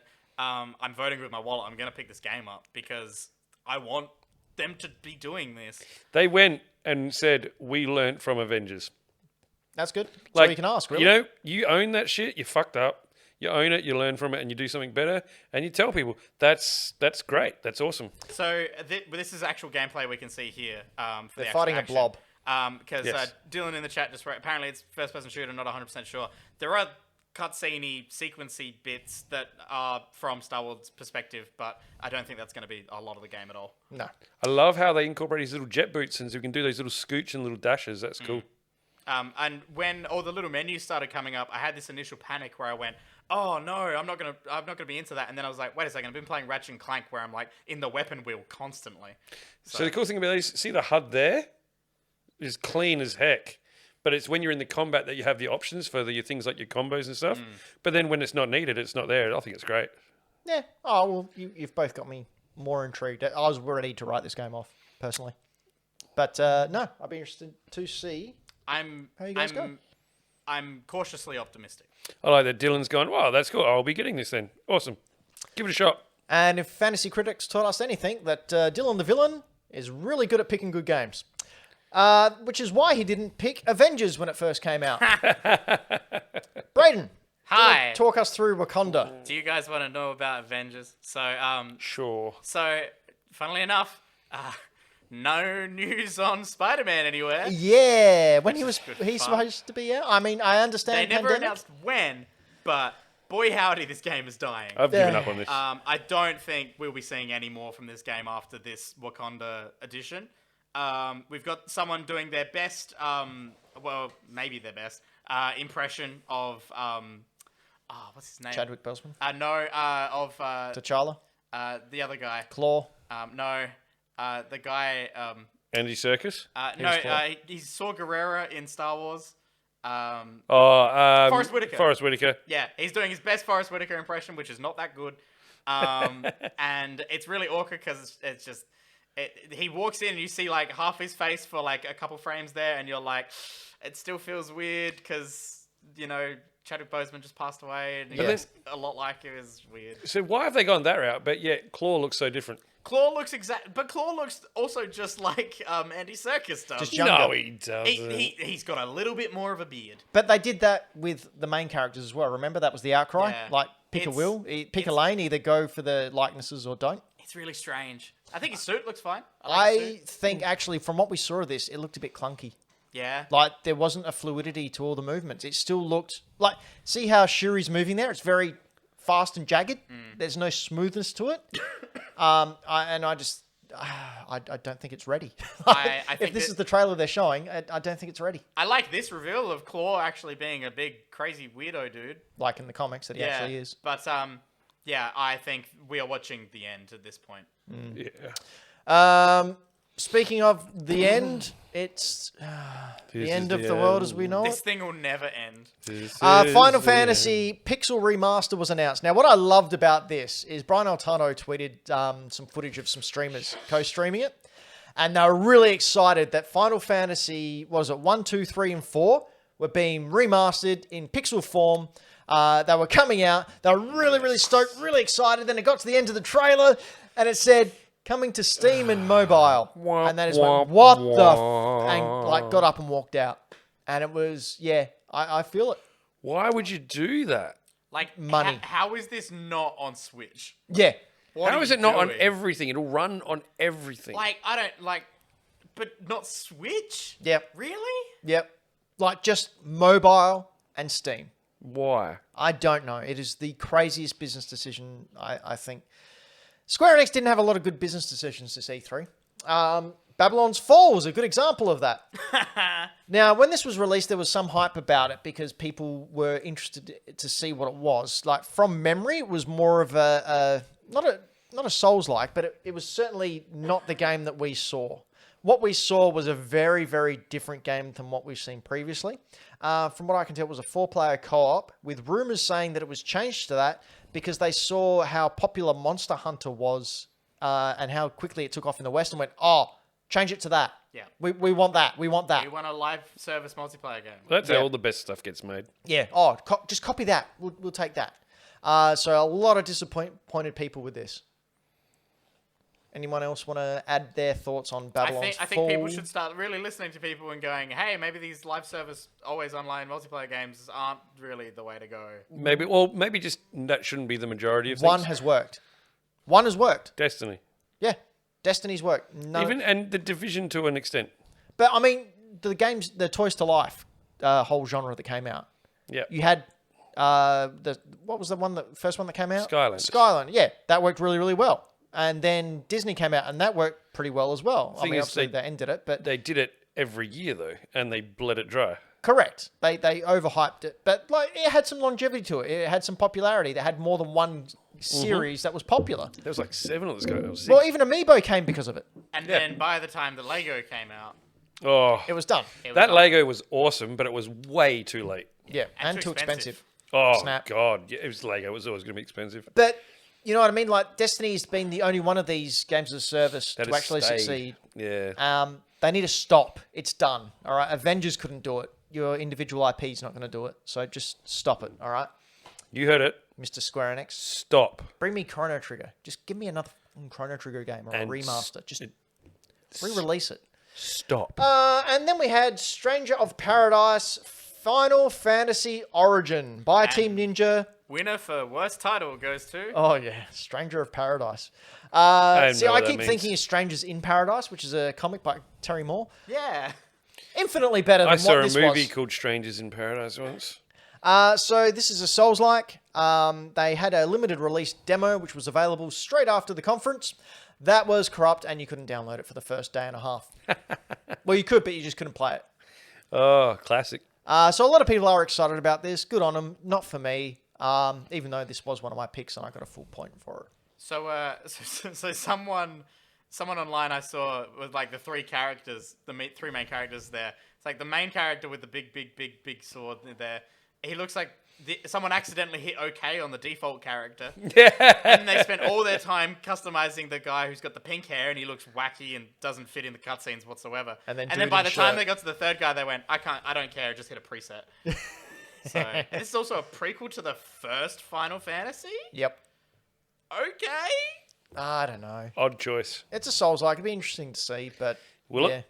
Well, I mean, the demo's out. We could always play it, but Sure. if it's working, I'm assuming it's working now. But yeah, I think the demo not working just encompasses all of Square Enix conference. They didn't have the best showing. No, they didn't. Yeah. Nintendo time. You're right about those characters. That's hilarious.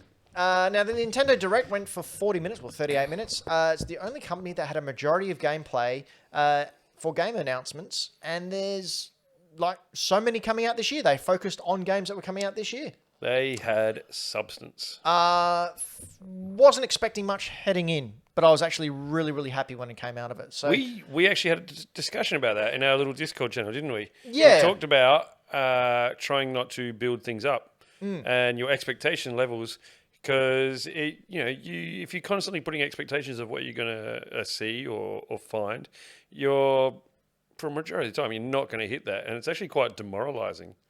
So we can see on the screen here, Kazuya Mishima announced for Smash Brothers Ultimate, who is from Tekken, the main dude from Tekken. Now, a couple of shows back, I spoke about how Tekken 8 was my very first Tekken game, and I asked the question, what is it with cliffs? And Triple Indy in the chat, who is a massive fighter and Tekken fan, said, yeah, throwing people off cliffs is sort of a theme in Tekken. Yeah. And then we saw this trailer where he is just throwing everyone off a cliff, and I laughed my ass off. I thought that was great. I thought it was great, but I thought it went for way too long. It did. Like, they could have done with the trailer and then that's it. So Sakurai announced a direct specifically for Kazuya in the next week, I think.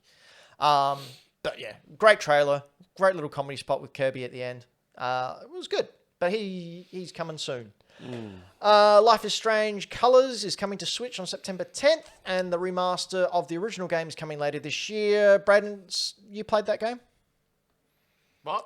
Life is Strange. Oh, yeah, Life is Strange. I'm glad they're doing a remaster, even though some of the shots don't really look like there's actually any sort of remastering going on. It looks the same. Yeah, doesn't it looks basically the same, but I think that's like the art style doesn't really I like the. harken to a HD release. But I was confused as to what it was because of the way they introduced it with an anime. yes, yeah, they did an animated sequence, and you're like, oh, are all the characters together, and it's like there's a sequence in the new one where the old characters come. I to think it or was just something. marketing. I Yeah, think it was and just a released anime. It was weird. Like the anime wasn't that polished. No, it was a weird thing. Um, But yeah, and then so we get a HD release of the first two, and then we get the new one coming soon. But does that sort of mean that the spoiler alert, the correct ending is the one where they screw the town? I believe so. I think Sorry. they've. That's come the out- canon ending? I think they've said that, haven't they? All right. I thought they came out and said that at some point. Yeah, I find it weird when these games with multiple endings come out and go, "Hey, this is the one," and then like half the community's like, "Oh, I guess I don't matter." Yeah. Mario Party Superstars was announced, which is Nintendo 64 boards remastered from Mario Party 1 to 3 and is out October 29. They kept this under their hat pretty well. This is cool though. This Yeah, it's is, a nice little one. It's the Mario Kart 8 of Super Mario Party. I just really hope they've taken out the games that thrashed your joystick and burnt an imprint of the Oh, yeah. N64 controller into the palm. How many 64 controllers got screwed because of that game? To this day, you pick up Nintendo 64 controllers and the toggle just goes boom. Boom. So Go this say- isn't just Bloom. DLC or anything. No, this is an entirely new game. But it's still just the new Mario Party with the old stuff. Correct. The old board's remastered in the new Mario Party, but they've integrated online play in it. And apparently the That'll online... go swimmingly. No, apparently it worked really, really well with Mario Party. Yeah? Like, Okay. people were actually really surprised with how well it worked. Cool. I guess because Mario Party, you can sort of stall for lag. Yeah. It's not like, guess you know, that makes sense. Mario, was it New Super Mario Brothers, which had the online play and was awful. Yeah, well, I guess for the mini games it would actually be quite important, but like for the rest of the game, it wouldn't because it's all turn-based. So, but yeah, the mini games that'd be interesting to see how that was. Then we had Metroid Dread announced. Woo! You're excited about this one, Floppy? Yeah, I am. Do you know the backstory behind it? I do not. You don't? No, I've never actually sat down and played a Metroid game. So, but I've always wanted to. And so when this came out and it was a side scroller, I was like, "Fuck yeah, I'm This in." is the part here where it came out and said Metroid 5. I went, oh my goodness. So I've got a little diatribe here from Wikipedia that sort of explains why the fuss about Metroid Dread. Why the fuss? Why the fuss? The title Metroid Dread first appeared in 2005 on internal That's Nintendo so long software ago. list of key DS games set to be announced in the future. This led to the expectation that it would appear at E3 Convention 2005 or 2006. Metroid Dread is the only game on the internal software list that has not yet been released. It was to be a 2D side-scrolling video game and the sequel to 2002's game Metroid Fusion. By late 2005, rumours spread that Metroid Dread was cancelled or placed in development hell. The game was listed in February 2006 issue of Official Nintendo Magazine with a release date of November 2006. The March issue listed a general 2006 release date with a suggestion to look to E3 that year for further details, but the game never appeared at the convention. And like IGN reported on it and all these game sites reported on it and it just went silent. Yeah. And then for them just to bring it out now for the Switch is sort of like a pretty cool deal. There was no leaks, no hints, no nothing about this, was there? No, but I don't I mean, remember seeing anything. you do look at the gameplay. Oh, there was rumors of a 2D Metroid, but everyone just sort of went, oh yeah, whatever. Yeah, whatever. No one knew that it was actually Dread. Yeah. You look at it, and I can see how it was a DS game. Like, looking at this footage, you can see... You can see it being developed for a DS. Hearing that story, one, it makes me go, okay, well, I understand why people freaked out about it now. I understand, like, why people cared, because I wasn't particularly partial to it or anything. It also explains why it looks like that, Yeah. and I think it sort of, it gives it a bit more of a reason or an excuse, but, like, I understand, yeah.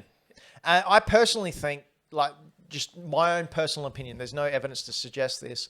I think the pandemic hit, and Nintendo went, what have we got?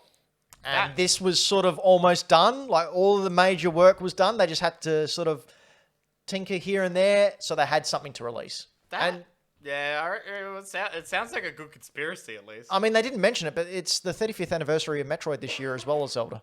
They just sort of ignore Weird to Metroid. not mention that. Well, they don't like Metroid. Nintendo doesn't like Metroid. It's sold okay in the Yeah. West, Horrible seller in the East. Weird. Like in Japan, it's awful. No one likes it. No one wants to play it. It does okay over here, but Strange, isn't it? 'Cause Yeah. Yeah. it's really weird. It's a really cool franchise. Although, having said that, I'm not a fan of Metroidvania. So I own Metroid 1 and 2, 3. Yeah, and 3. Holy crap. I own a lot of them. Might as well get number 4 and then have this one. Maybe. Probably not. I've got the Primes as well. Gee, I think I own all the Metroid Are you games. sure you're not a Metroid Ben, you're a fan? Nintendo fan. Of Yeah, course that's you do. true. Yeah, first party Nintendo things I just snap up. Speaking of first party Nintendo, WarioWare, get it together. Yeah. Have you played WarioWare, Floppy? I have. I played it on the Wii. Holy crap, I spent so much time It's a playing lot of this. fun. It's actually one I can play with my kids. With Yeah, my well, younger this- kids. From memory, the Wii version came out just as my daughter was born. So what Parker's mother and I used to do would be play WarioWare when like she went down for a nap. Yep. Man, it's such a fun game. This one's got 2-player co-op and it's out September 10. What I find interesting about this is Nintendo sent out a survey like last week asking people if they like WarioWare. And it's like, Man, Just they in case developed it's- this thing If quick. they got a resounding no, they would have, oh, we'll just shelve that. We yeah, won't. how well is this going to sell? Like his cast of characters are really popular as well. A lot of people have written fan crap about all the sort of characters who appear within the game. And Nice. the 2-player co-op, I think, would be really good. I'm going to pick this up. I'm a big fan. One of my friends, she's a big WarioWare fan, and she literally lost her mind when this was announced. I said she's 27, by the way. She's like, "Oh, I've been waiting for a WarioWare on the Switch my whole life." Her whole life. I was like, "Yeah, Whole life. Huh? Whole life, Floppy. Genius decision to give it co-op as well. Yeah, Oh, I completely perfect. agree. Like that's genius.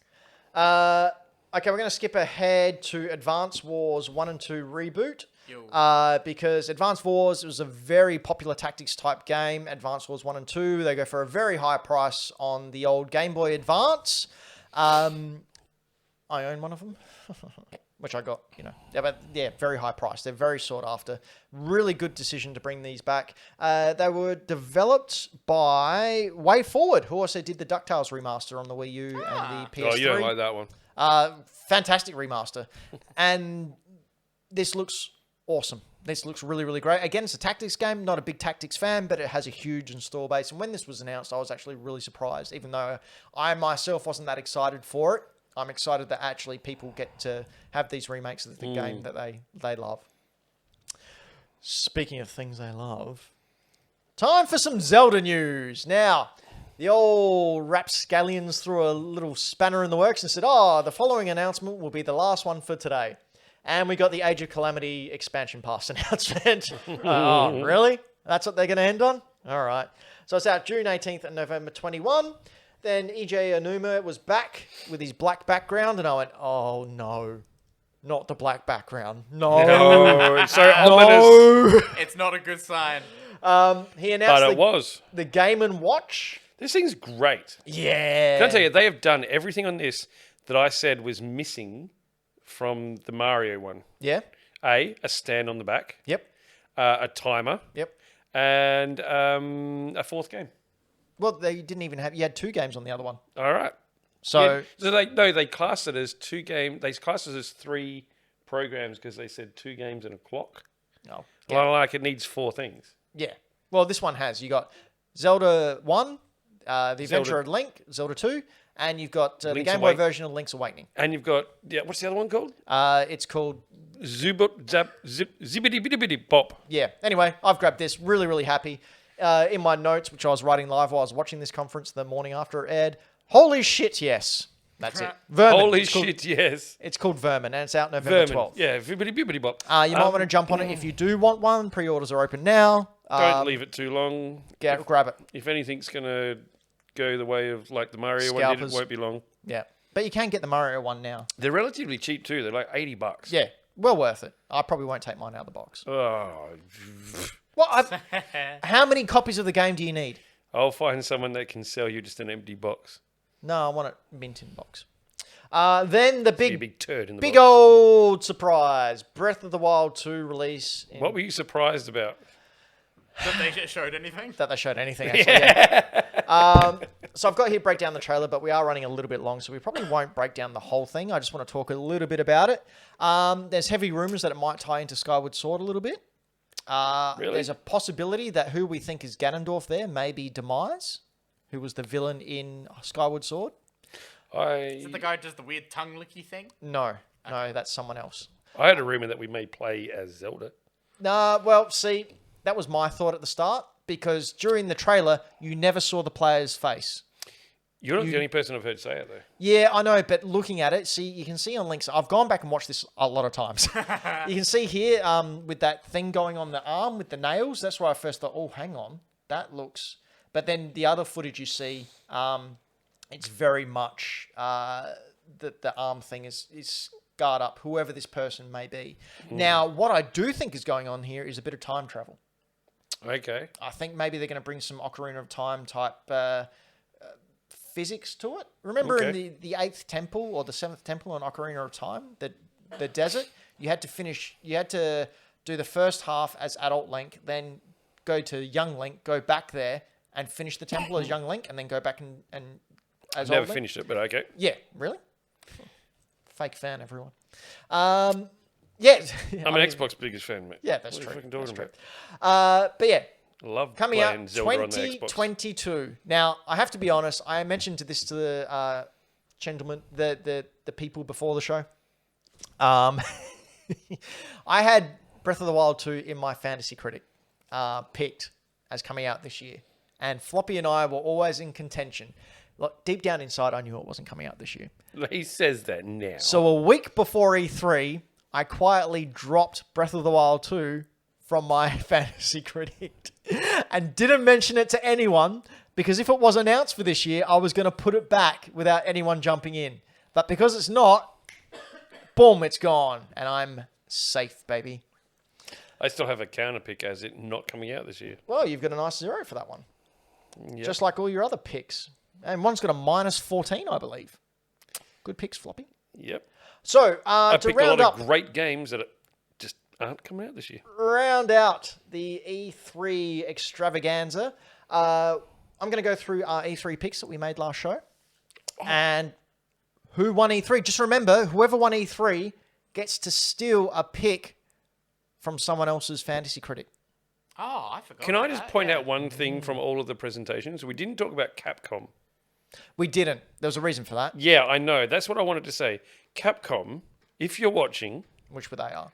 of course, if you're going to show a game like Phoenix Wright, which we think is amazing, do not show 10 minutes of text-based gameplay without voiceover, you dickheads. What the fuck are you doing? Well, it didn't entice you to buy the game? Oh, that was the most uncomfortable 10 minutes. I was waiting for a voiceover. I was waiting for commentary. No, just someone clicking through fucking text boxes. All right, so our E3 picks as of last show. Ben, pick number 1. This is Nintendo. Yep. Nintendo 64 for on Nintendo Online with Banjo-Kazooie, one of the first games to play. No, didn't happen. No points. Floppy, Switch Pro date announced, but not till 2022. No, 0 points. Brayden, yet another color design for Joy-Cons. No Joy-Cons. I thought that one was a shoo-in. So did I. Right? Oh my god. You should have said Amiibo. You would have been in My with that one one. safe thing, and I'm like, nah, can't do it. Second picks, Ben, next Smash character reveal, Spyro, half point. Because I did get the Smash character reveal. did, you're Didn't correct. get Spyro, so 0.5. Floppy, Detective Pikachu 2 announced. No. With another $30 amiibo, do I get half a point? No. Why? Because, no, that ties directly into Pikachu. You didn't just say, if that's a separate pick. No, at all. No. No half point. You got a half point. Yeah, I know I do. And guess who else gets a half point? Brayden, because he got an update on Metroid 4 Prime. Was there actually an update? I didn't watch the Nintendo one. No, there wasn't. There was. They said we're still working hard on Metroid Prime 4. There we go. That's Damn all it. I want. So he gets half a point for that. Because he did say a proper update. And That's not a whole proper update. That's just an update. you got an acknowledgement. Yeah. So you get half a point for that. So we've got me on half a point. Oh, sorry, there's one more. Third pick, Breath of the Wild 2 November release. Nope, I didn't get that. Floppy, Nintendo's presentation will end with Mario Kart 9 logo. No, that did not Did you happen. just turn it off too quick? Give me a point. Brayden, Doug Bowser will emerge from the depths of hell holding the severed head of Reggie as a sacrifice for Phil Spencer. Glad Reggie's still alive. No. How Reggie's that still one here. didn't happen, I don't know. So, Reggie's agile. He's quick on his feet. at the end of the Nintendo picks, I'm on half a point, Braden's on half a point, and Floppy's on 0. Okay. Going well so far. Microsoft Bethesda. Ben, Kojima's new game revealed is an Xbox exclusive. No, didn't happen. And I wasn't going to give myself half a point because it didn't happen during Bethesda and it wasn't a new game. So, no points for Ben. Floppy, Halo Showcase and a date for Quarter 4 with focus on multiplayer. Oh, I got a full... Holy crap, Floppy. Full point for you. Yes! Fucking nailed it. Nailed that one. And jumps into the lead. Braden, 2 words. Real Real car. No real No car. real car. In very realistic looking cars. Yes, but no real car. No real car. Ben, more Starfield revealed, trailer, possibly some gameplay. 2022 launch window. Nailed it! 1 full point for Ben. Floppy, Forza Motorsport announced for September release. However, Forza Horizon 5 teased for 2022. Now, Just saying, it is still going to be here in 2022. it will. So we got a decision here. I've given you half a point, but it's half a point based on information that I gave to you. It's just you're a generous Braden? guy. I'm just confused. Why didn't you just say Forza's coming? Yeah, Braden, what do you think? Because I'm not think smart half a enough to point be sounds so vague. Okay, so we're gonna Yeah. let Floppy have half a point for that Yeah, one, I even say though I so. chose it for him. I say so, yes. Okay, Thank you. We'll give I you that appreciate one. that. Thank you. Have my scraps. I'm not too beating ashamed. you at this I'm not point. too ashamed to have scraps, mate. Braden, we see nothing of Elder Scrolls 6, but they offhandedly mention how development is progressing. Thanks, Phil Spencer. Did they? Did Yes, he? What they did he did. say? He said an Elder Scrolls 6 is coming. You've got 2 points That was it. from those 2 mentions. Just 2 quick mentions. Yep. That is ridiculous. I know E3, mate. How is your picks coming first? Real car. Real car. I know, I'm so Reggie's disappointed. head on a stick. Oh, man. Real Okay. car. I was confident when they had an actual proper stage. Last picks for Bethesda and Xbox. Ben, Halo Infinite Take 2. New release date announced for November 2021. Do I get half a point for that? It does say Halo Infinite, not multiplayer. I've put no, but if you're willing to give me half a point, I'll take it. I can see the scores. Flop. It's far more interesting if there's a no here. What are we saying? It's I'll far, go with. It's far more interesting if this is a no. so- Okay. Floppy, yes or no? No. Okay, stays as a no. Floppy, Phil Spencer will hint at Xbox entering the VR game in spite of previous statements. Did not happen. I think you'll notice it on the shelf behind him. There was no shelves. There was on the floor No. behind him. No. there No. was- Bum, bum. on his T-shirt that he was wearing under his And jumper. Braden. Phil Spencer will accept the gift of Reggie's severed head. They will announce some form of official collaboration between Xbox and Nintendo. Damn, I was on my game last week. No. Oh my god. Didn't happen. So at the end of that pick, Ben 1.5 points, Floppy on 1.5 points, Braden on 1.5 points. We are so shit at our jobs. I tell you what, this next section, I don't know, we really shouldn't have made any guesses about Sony stuff. So the way I've done it, so what we've got here, this last section is for those companies who weren't technically at the show or other companies that we haven't covered in the first 2. So basically just general picks. I've given it up until before the show started for these announcements to happen. Okay? So anything we picked for Sony is getting a 0 because Sony didn't announce shit. Okay, so first pick, Ben, Spyro 4 revealed from Sony. Didn't happen. Boom. Floppy, Sony reveal new VR headwear and demo. No. Boom. Braden, reveal a brand new PS5 exclusive from one of Sony's first-party studios. No. No points. That's a safe bet when a state of play happens, though. It is. Ben, Final Fantasy Origins will be revealed. Boom, baby! One big fat point coming to the old Benster. Floppy, Need for Shit. Speed. No. Have EA's thing doesn't happen for a while, doesn't it? No, but we thought maybe they'd come out with something, but they I did thought not. they'd come out here. Braden, a very awkward update on Beyond Good and Evil 2. Nope. Didn't get a damn thing. So disappointed in Ubisoft. Didn't get a damn thing. Not even a. And development's going well. Not even a mention. Ben, Rainbow Six Quarantine will be revealed with a new name and released this year. Yes, it's now called Rainbow Six Extractions, coming out September 16. Another point for me. But it was a takeaway of a point for the rest of us because we had to sit through the longest presentation on a game that no one cared about. Floppy, Horizon release date for September? Nope. Brayden, Uncharted movie trailer drops. Nope. So, are we ready for the final scores, ladies and Just gentlemen? saying, are we going to amend this when Sony actually does their thing? Nope. I said it went right up until today. That's when these picks had the chance to come out. Because I can't help to notice that you've got one for a Sony thing that was that announced during Sony E3. didn't announce. No, it was for Someone announcements announced during the week. So final scores. Floppy on 1.5 points. Yes. Brayden, 1 who point. I want to remind you picked twice that Doug Bowser was going to rip off Reggie's head and give it to Phil Spencer. I did sort of make some really dumb ones. Twice. For some jokes.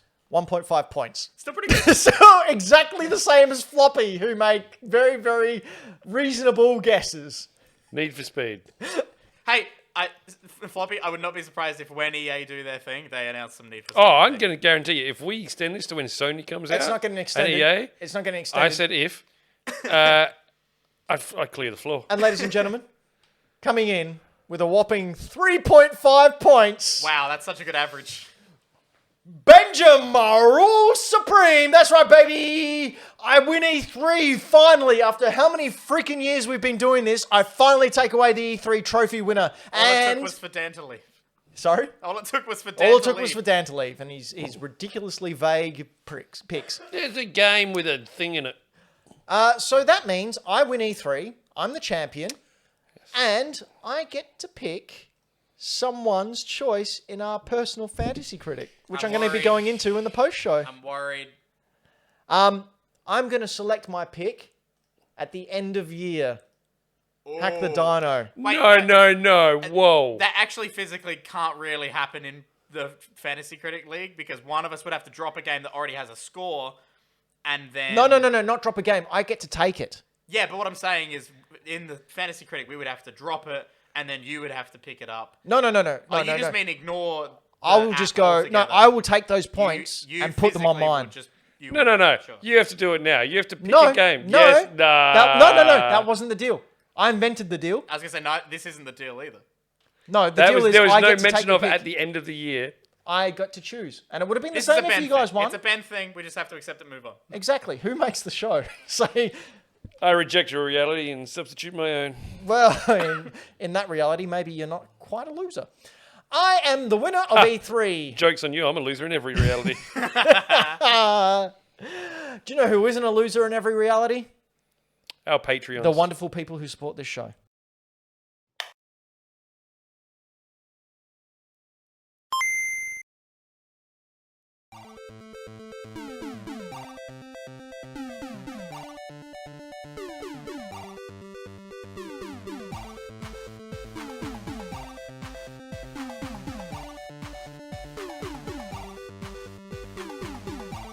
Eye! Those little eyes! Ah! Oh! Oh my god, I love him! Oh, he's got a hat! Not the doggos! I can't even read anymore. Ah! I can't even do it anymore! I have to finish this game. I have to finish this game.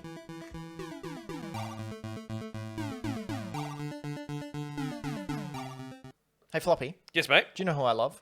Patreons. Love Patreon. Love Patreons. Thank you, Patreons. Look at all you lovely people down there. Thank you. Who Look else? at them. Who else are we going to thank? We can thank all of the patrons. We can thank people that come in and just join us in our private Discord. You're Cool. all great. Love talking to you. Yeah, we love the private Discord people, and they can get that for as $2 a month. And their names down here that you can see. Yep. $10 a month. You get to be a part of the extra show that we do called Dino More. And you get your name written out here like Dat Beard, Karen Knight, Dylan the Villain, Sam Beard, Triple Indy, Mike Towns, Ash Knight, Game Boy Dad. Oh, weird. Nice pick. You want to go a little bit further than that? You want to go $15? You get to be a part of our post show. Come hang out with us after the show. Have some chit chats. Dylan the Villain's always there. Cool guy. We talked about wrestling last time. Yeah, it was great. If you want to go one step further, the top tier, $25. You got an advert. You got some stuff you'd like to plug, like Game Boy games. We'll play it for you. We will. And as a general reminder, AvCon's coming up. That's right. The Audio Visual Con is coming to Adelaide. Oh my god! I can't believe you did that. Hey, who are we going to see at Audio Visual Con? Audio Visual Con? Well, I believe Floppy and I will be there as a part of the Adelaide podcast panel. That's right, ladies and gentlemen. You can see us live in the fresh. Live in the fresh. Live in the fresh. Like this. At but Audio with Visual less Con. CGI, so Ben and uglier. Floppy coming at you with their smell, their stank, their fresh stank. Inserting into your nostrils and tweaking with all those molecules. Ooh, pungent. Oh, but yeah, be sure to plug all the other stuff. Hit like, subscribe, share with friends. Yep, do it, please. Just please. 2 people. Please. 2. Fellow co-hosts, Yes, mate. a game came out recently. That's not surprising considering the kind of stuff we cover in the show. A little game called Ratchet and Clank Rip a Fart. Oh, yes, rip apart. And I believe you two have played Rip a Fart. Yes. Tell us all about your fart ripping. Braden, I'm going to go quickly first because you have played this to completion, am I right? I'm this close to the end. And you are the biggest Ratchet and Clank fan I've ever known. Thank you. Correct. Thank you. Thank you. I am not a huge fan. Like I've always thought it was cool. I've played some of them. I've never finished one. I started playing this game. This game is awesome. If you want to experience what the PS5 can do visually, play the heck out of this game. It is beautiful. It is stunning. It is also fun and funny. And even I, not being a huge fan, catching all the little references at the start, the jokes to how long it's been since there's been a Ratchet and Clank fan. This is really well written. Really. Yeah. And like, I'm going to leave it there because I haven't played much. And Braden. Just before, I just want to Ben. highlight everyone who I've read reviews of or spoken to who's played the game. A friend of mine's already finished it. Have said that this is outstanding. Like Floppy said, this is a true next-gen game. It looks amazing. It runs spectacularly. It's excellent fun. One of my friends said his 2 picks for Game of the Year this so far. That wasn't a sentence. Returnal and Ratchet and Clank Rip Apart. Returnal. Yeah, Returnal. He Surprising. really liked Returnal. Okay, Braden, give us a review. Holy shit. There it That's is, ladies and gentlemen. Done. That is your review of Ratchet and Clank. Thank you all. Good night. No, seriously, this game is incredible. This is my game of the year by far. This is literally made for me, basically. For the fact that I have a PS5, that I'm lucky enough to have one, and I'm a massive Ratchet and Clank fan. The opening had me in hysterics. The amount of callbacks and funny jokes to them being PS2 era icons and whether or not anyone cares about them anymore were amazing. This game is not only visually beautiful, it plays beautifully. It's so smooth and fun to play. I mean, for me, as someone who played the old games and loved them, and it was my entire childhood, every single thing they were doing has been working for me. My one issue, or my one concern that I had going into this game was the whole Ratchet and Clank have been separated. But as you can see on the screen for a tiny bit there, tiny bit of a spoiler, he's not alone for very long, and that's a really good thing. And the character they introduced, all the new characters in this, really well done. I love all the writing in it and everything. The dimension warping stuff is incredible. Just before you get into that, Braden, I've had people tell me that they really hope they do a spin-off with Rivet. That's how much they love this character. Yeah, Rivet and the other one Yep. who gets introduced. Yep. I love them so much. They're so much fun, and their characters just work so well for me. And gameplay-wise, and what this does with the PS5 is just bonkers. This is the title to get to explain to people why the PS5 does what it does, because it's just absurdly nice. The polish on this game is stupid good. Now tell us about the portals. Oh my god, so the rifts and everything. There's one bit in the game that I got up to before, and I want to show you guys, because this is great. So this is a level. It's this big, massive mining planet that you go to, and you jump between 2 different dimensions of the same planet to get around different obstacles and explore the world properly. So you smash these crystals, use the dimension warping, and that's just how quick it loads between the levels. That's and then you're insane. suddenly in like the planet's been blown up, and you have to go from the planet when it's intact in the other dimension to the blown up version in the other dimension. This game is ridiculous. I am this close to finishing it, and I can't wait to get back to it. I could just rave about it forever, honestly. I've enjoyed the start of this so much that I've started picking up older Ratchet and Clank games. I have here with me the PS2 Ratchet and Clank Locked and Loaded. Very well done. I'm very proud of you, Floppy. I thought you'd enjoy that, and I wanted to share it with you. It's certainly Honestly, worth the noise. It's That was a mistake on my part. I thought it was in the other bag. honestly, it's made me want to go back and play through the old ones again. But this is just beautiful. Everything they've done to expand, reference old stuff, and reference other. That's what I wanted to ask Other about things, because yeah. you yelled at me for spoiling something, but it was actually released by Insomniac, so I don't see it Yeah. as a spoiler. Well, yeah, that's one of those things where oh, the trailer spoils stuff. It's like, well, it was official release and they All show right, it so off. can we give a spoiler warning now? Skip forward like a minute or so. Tiny spoiler warning because Yep. I haven't got to the end. I don't know if there's more, but from what I've experienced so far, I love these little spoilers. I haven't seen any of this, so Can you just elaborate on some of them? Yes. So one of the planets you go to, you're playing as Ratchet. You get like a side quest. You can go find these lore orbs. They're Lombax lore orbs called Lorbs. yeah. And you can go around this place and explore and find them. The traversal in this game with the hover boots and the snail thing, also great fun. These lore orbs explore the Lombaxes of past, creating a Dimensionator, and one of them has to. They've been tasked with going and mapping the dimensions, all of them. And so it's his audio logs of he's gonna go explore dimensions. You get such cheeky references to other PlayStation games. I was grinning ear to ear. I absolutely love it so much. There's cheeky references to little things like, Jack and Daxter, Sly Cooper. I think one of them might even be Minecraft. I couldn't pick it as anything else. I love it so much. I'm this close to the end, and I can't wait to find out what the rest of it is. I could never shut up about this game if you wanted me to. So, Were they references something to do with a gun that had things falling from rifts? so yeah, the Dimensionator. There's other stuff. The other thing that they've said is when you have the Dimensionator, I think you can use it as a weapon and throw objects and stuff. Things coming out of that are apparently other references to things. I haven't seen that yet because I'm towards the very, very end of the game, but I still haven't got that. So I'm assuming that's a final mission type thing, and then you get to play with it afterwards. But yeah, I've been going through I just explore every planet to 100% completion when I'm there, and I'm loving every second of it. You're going to platinum this by the next time we speak to you, aren't you? Easily. 100%. I'm already on such a great every planet that I've been to is 100%ed so far, except for the the Battle Pit planet because you don't get access to all the challenges at the start. So. How many hours have you put in? What do you think you're going to be on when you're 100% it? Oh god, I haven't actually looked. I don't think it has a timer of how long you've been playing it, but I mean, let's be real.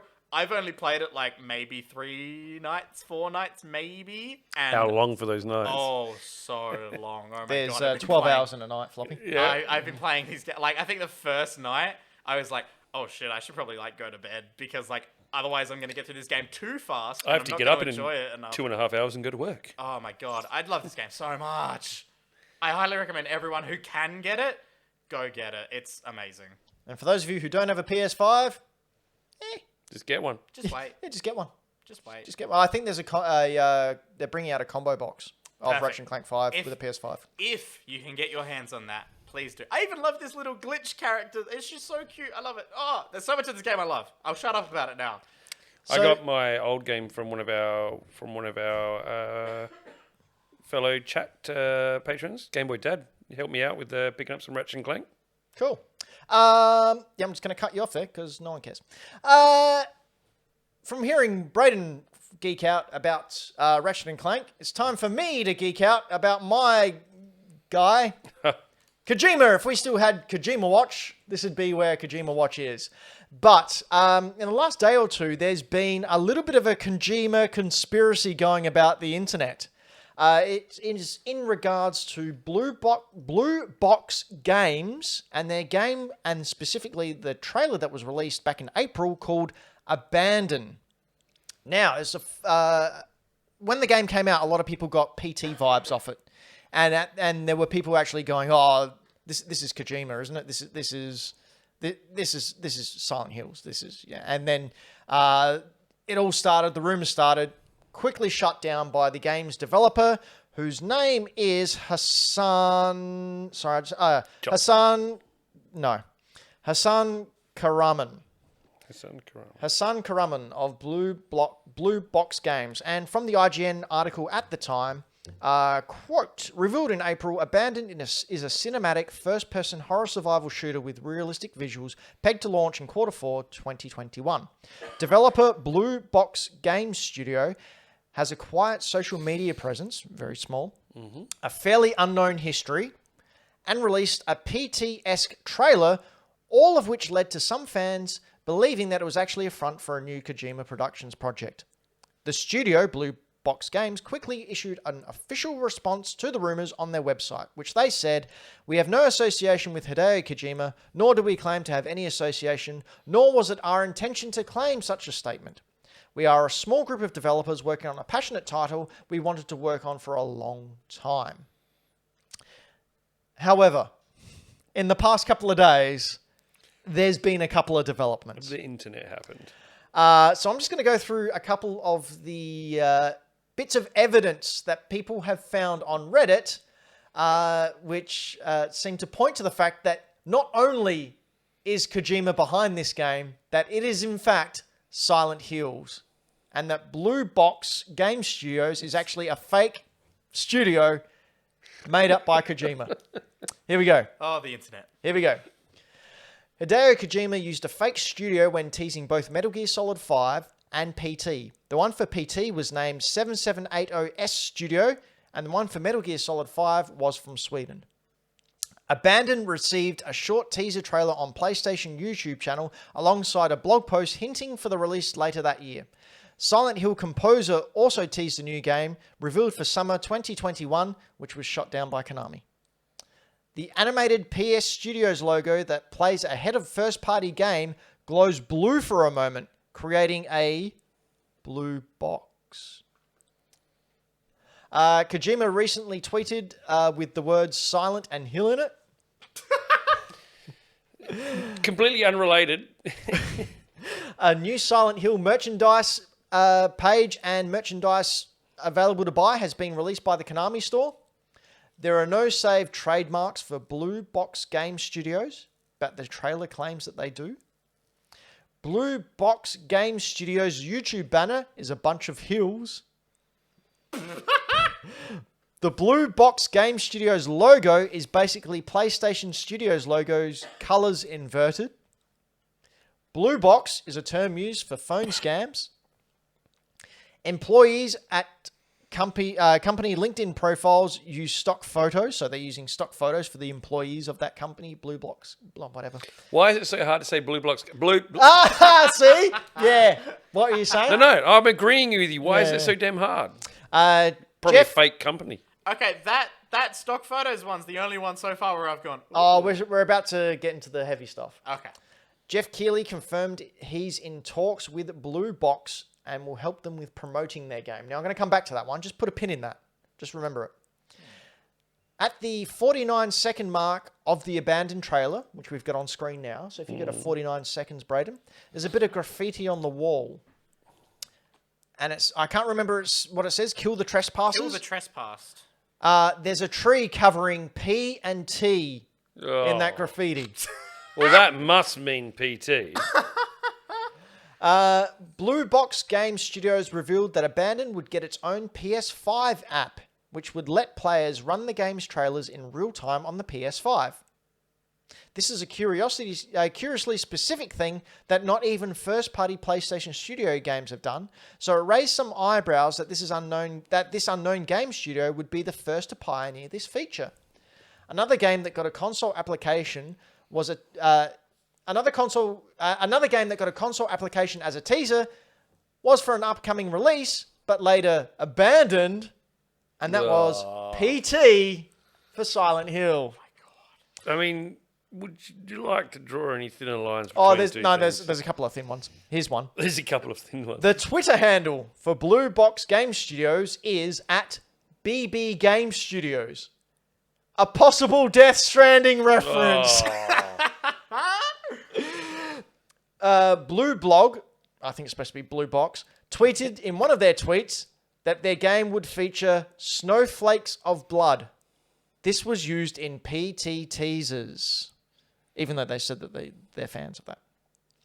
All right, so that's a little bit, yeah, all right, whatever. There is some far-fetched stuff in there. This, however, got me going, oh, hang on a sec. Hang on.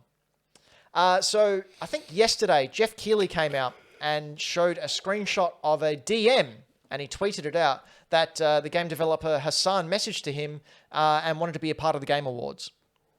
Jeff Keighley shared this message later today. Jason Schreier saw this tweet and replied, quote, Twitter DM timestamps have a day or date unless you're looking at them the same day, which Keighley's DM did not have. So unless the DM was sent today, or Jeff takes snapshots of every dev DM he gets, it's highly suspect that this was sent weeks ago. Because it doesn't have a date there. As we can see, it says 6:15. Mm-hmm. So he got this random message from a random game dev, took a photo, and thought, oh, I'll save that for later. So that way when they're not on the show, I can then share it? Yeah, so that seems a little bit sus. And it did come from Jeff Keighley. Here's the one that I went, oh, this is cool. This is the most Kojima-ass Kojima thing ever. Okay, so the head of Blue Box Games is Hassan Karaman. Oh, boy. Okay? Hassan, as a boy's name, is of Arabic origin, and it means good-looking or handsome. Okay? Remember that. Hassan means good-looking or handsome. Karaman is the Turkish word for hero. Good-looking hero. Okay, so we've got that. Good-looking or handsome and hero. Is this going to be a love note from you to Kojima? Wait! Hideo is Japanese, written with the character Hide, which means excel, beauty, excellence. And O, which means male, leader, or hero. That's right.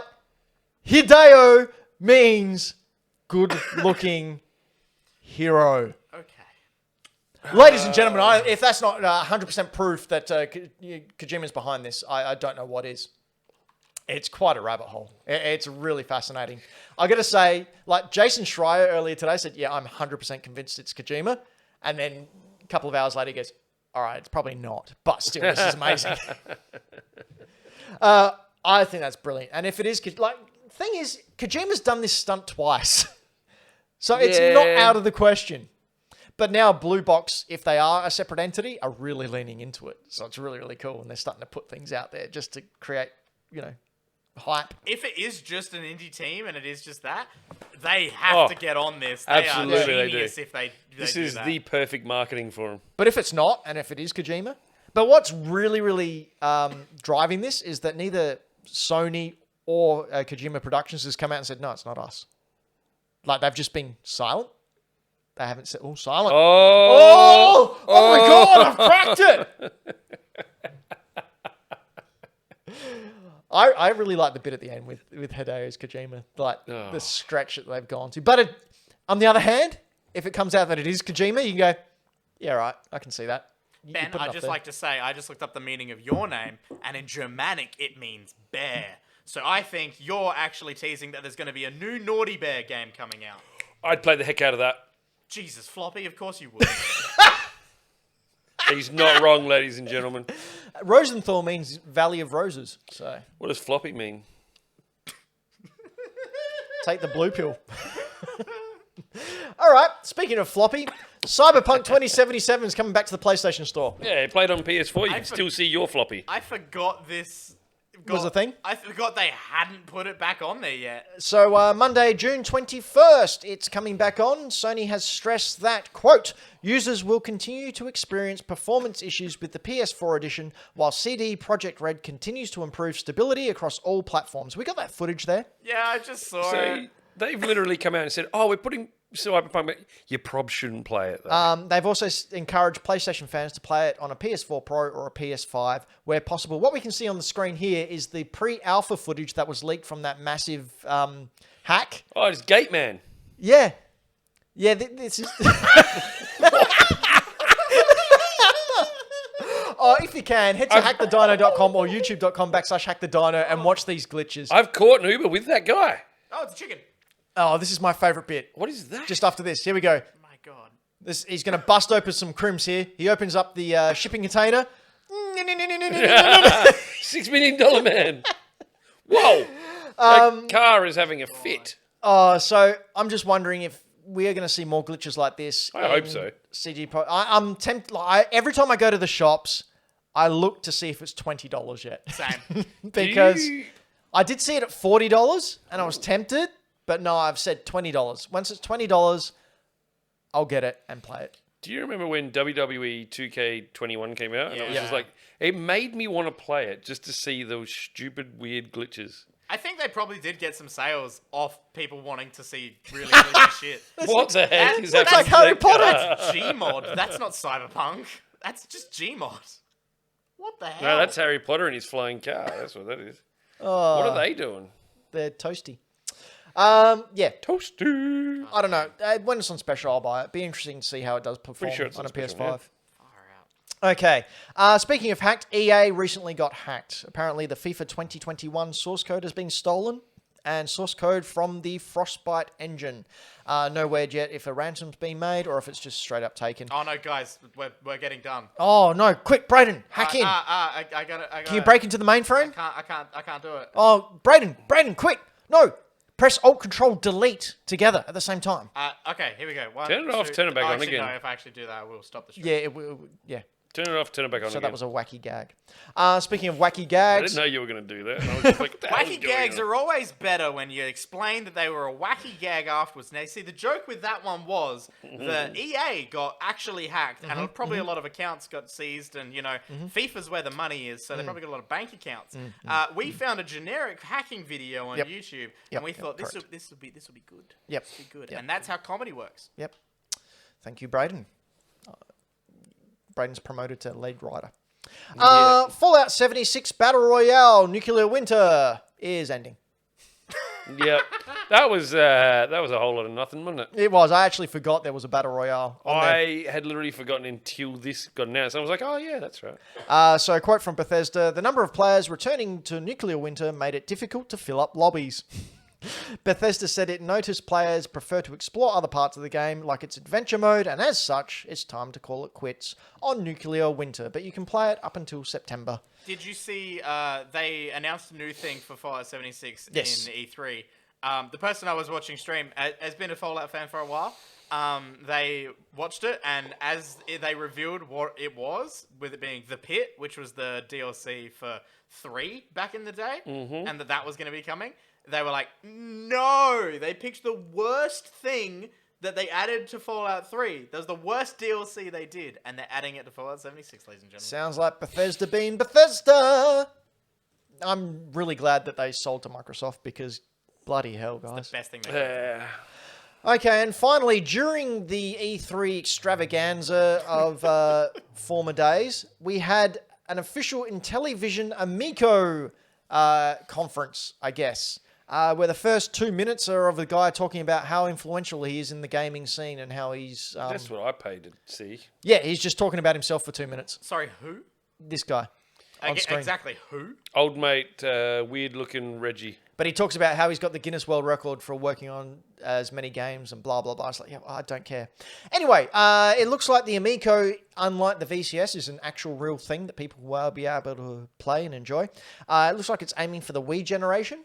It's got a lot of hand wavy controls. So basically kids and older parents and grandparents. There's an emphasis on playing in the same room because they were too cheap to put any kind of net connectivity in there. You can use controllers, or you can download an app and make your phone a controller.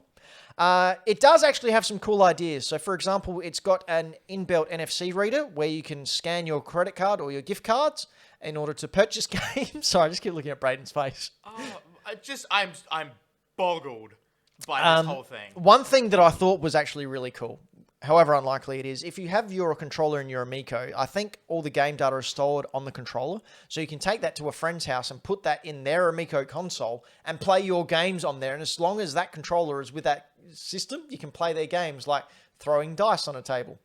Yeah, that's always a fun one. I can't wait to visit my friends who also own an Amico. For all that multiplayer fun. Digital Ugh. games cost $9.99 US and physical games cost $19.99 US. The console is $249 US. Ever asked for this? Well, no one did, but no one asked for the Atari VCS, and that's a horrific joke. This at least has some promise. Like, it looks like one of those, you know when you used to go to the markets and they'd have those rip-off Nintendo 64s? Yeah. Yeah. And it's just got like rip-off games. Yeah. Yeah, It's like 180 rip-off games. it looks like that. Yeah. It looks like one of them. Looks like a couple of air conditioner controllers. I do know someone who has pre-ordered this, so I'll be interested to get... Look at the acting there. Is it you? This kid's No. like, I got no clue what the hell this thing is. Look how much fun they're having. Is that his mobile phone doesn't work? Look at these generic people. Yes, so... Is no one else getting Reggie got vibes from that guy? No, because Reggie's charismatic and influential. I just meant looks, but Well, of course, it always looks for you, isn't it? Yeah, so Go with what you Amico, know. if you're going to get one, drop us a line. What the shit is this? Sorry, I brought the footage away just as it started having a goddamn rave. Yeah. What is that? That's the epilepsy function. yeah. Is that Moonbase? Yeah, so Amico, good on you. That's weird, but I You kind gave of want it to a try try. one, Yeah, so but without paying for it. our friend Marcus has pre-ordered one. Oh, has he? He has. Marcus, So- coming to your place, mate, We for will our Amico extravaganza. Jump on that. You know Floppy, something you else? can bring your Amico to his place. That's right. Oh, you can well, bring all your dice games or your shark games. I have both of those things. Actually, one of the cool things that they did have in it, in one of their games, like that shark game where you're swimming around, there's clamshells down the bottom that open up and give rare gems. And you have to like collect as many gems to get the high score before the timer runs out. If you're last place, no one can see, but Braden's just looking at the roof. Oh, there we go, he brought it up. I think he's passed out. If you're in last place on your controller only, it shows you where the next high Oh, level it's got a gem. catch-up mechanic. Yeah, I thought that was pretty cool. Displays it on there. Do you want me to see? Do you want me to wake up Braden? No, he's there. And it's gonna have Ratchet and Clank. No, it won't. Do you know what? It would look terrible. Do you know what else is And you'd terrible? still play it. Braden versus the oh. world. Last show, we were all tied up at 16 apiece, I believe. 16 apiece. That's they right, come. Floppy. Don't get your glasses all Nah, turned. I just thought about one. Didn't know where they were. No, we're just up there next to your dinosaurs. Braden versus the world, in which I have 4 songs, of which I'm going to play assortment of music. These songs appeared in a video game somewhere throughout history, or maybe the future. No one knows. Braden has 5 questions to try and guess where that game appears. Floppy, who represents the world, also has 5 questions to try and guess where that word? What? Song? Huh? He just brought up. Braden just brought up WordPad, and my brain just because it can't hold a sentence. what I see.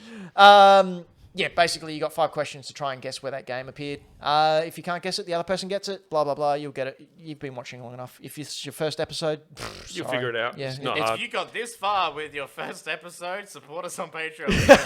Clearly, you've got taste. Ooh, a lot of time at least. So yeah, world's on 16, represented by Floppy. Braden's on 16, represented by Braden. Here we go. Song number 1.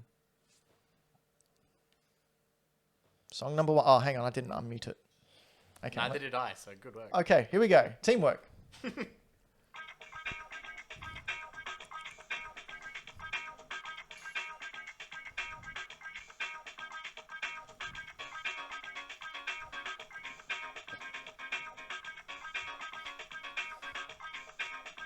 Very groovy. Braden, question number 1. Oh, okay. What genre of game is this? Primarily is an top-down adventure game. Yeah, Sure. primarily. Have we talked about it on this show? No, not this show.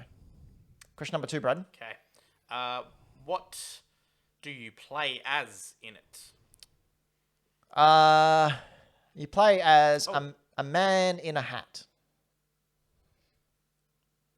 Inside a hat or a man wearing a hat? He's wearing a hat. Okay. Is that your question? No, that was clarification. Okay, all right, good. You should say, just to clarify, just so I know. My apologies. I shall on the next time I need to Oh, clarify. apology accepted and noted. Well, very, thank you. for your manners. You know, Very, very well done, manners number go 2. long far. Mr. Floppy. Okay, Mr. Benjamin. Do you have... What is your main weapon? Sort of like a laser gun. Electric gun. I won't say laser. Electricity. It's an electricity gun. Man in a hat. Question number 3. Okay. Man in a hat, electricity gun. Ha! What are the bad guys that you're shooting this electricity gun at? Dinosaurs. Okay, that's definitely an answer. Floppy.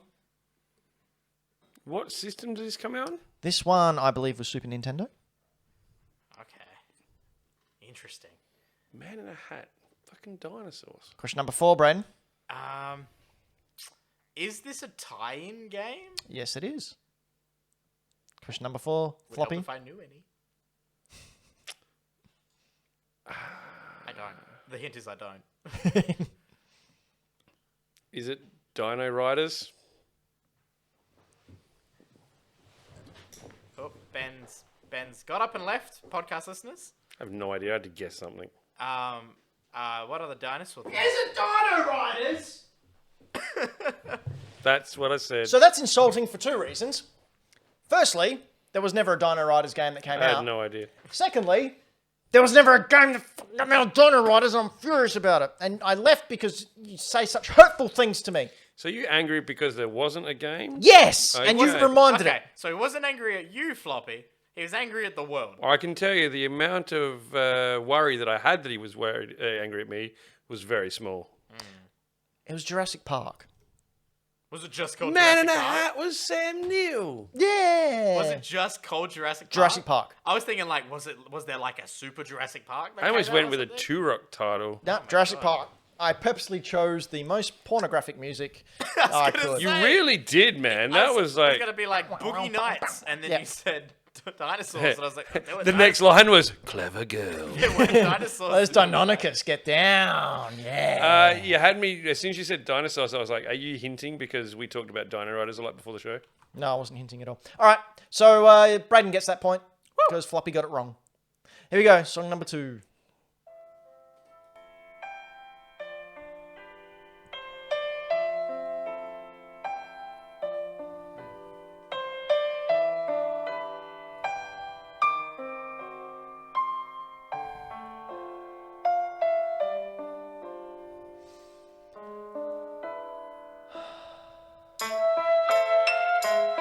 Oh, that was not where I thought that was going at all. Okay, question number 1, Braden. Oh man, I thought that was something completely different, and then it went into that. And I Made don't me think know of now. Mary Poppins. I was thinking of a video game. Sure. Funny that. What console was this on? This one's on the Switch. Huh. Floppy, question number 1. Is it a 2D game? No. Braden, question number 2. What bad guys do you, if there are bad guys, what bad guys do you? You go against little trolls and sort of like fantasy type creatures. Okay. Question number 2, Floppy. Do you encounter different weather areas? Yes. There's different weather. Question number 3, Braden. Oh, I'm terrified this will be a fake out. Or some sort too. of tricksy shit. Would I do that ever? Yes. That's your saying. Every It's not, did I chance you do get. that. It's not did I do that. It's would I do that. And yes, every chance you Yes, get. every chance. How can we not narrow it down too much?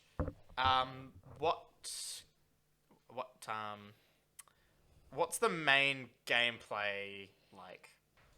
Smashy, smashy, smash, smash. Oh, hang on, that's misleading. Not smashy, but lots of fighting. There is lots of It's all fighting. Okay. Question number 3, Floppy.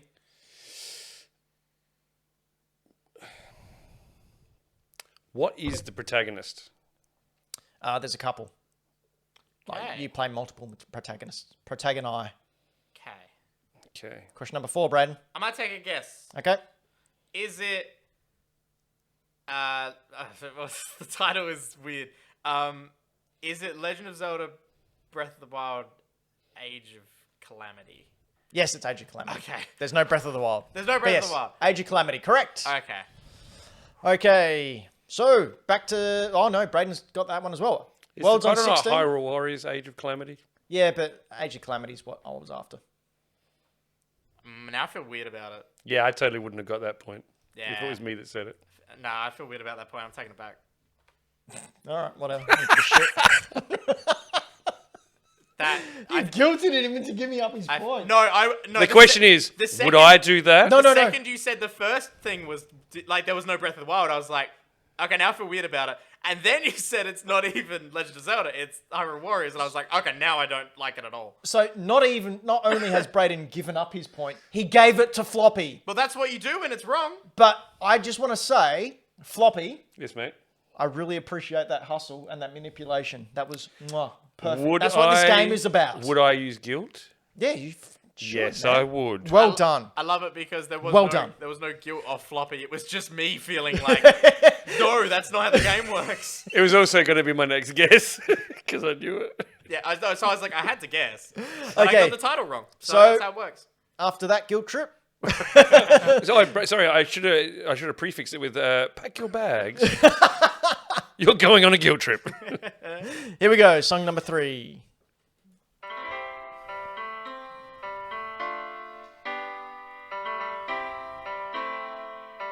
Bloody Full House thing. Every day I imagine a future where I can be with you. Sesame Street. In my hand is a pen that'll write a poem of me and you. The ink flows down into a dark puddle. Oh, The so fact wholesome. that there is lyrics has completely thrown me. Yeah, the only thing I think we've ever really had lyrics with before is like the That one Assassin's song Creed from one? Snake Eater And Assassin's Creed. and Assassin's Creed. Yeah. Okay. Okay, question number 1, Braden. Have we mentioned it on this show? Yes. Is it a part of a series? No. Braden, question number 2. I want to take a wacky guess, even though I've never played the game. Okay. I feel like it was something we mentioned in E3. Is it Doki Doki Literature? It's Doki Doki Literature! Yes! That was just a huge guess. Well done. Oh man, I'm proud of that. Yeah, no, that's very good. The second it got weird, I was like, and like it had that weird line at the end where it's like the ink goes down into a dark puddle, and I was like, Yeah, that game's messed up, Little guys. weird. Like, seriously, play it. I just Unless you're triggered. Had a Because, hunch. Had a hunch, went with it. yeah, like, it really is horrifying if you do get triggered by bad things. But if you don't, highly recommend it. Okay, here we go. Last song. Braden, you're on 18. Floppy, you're on 17. You need to get this title up. Halfway through the year. Here we go.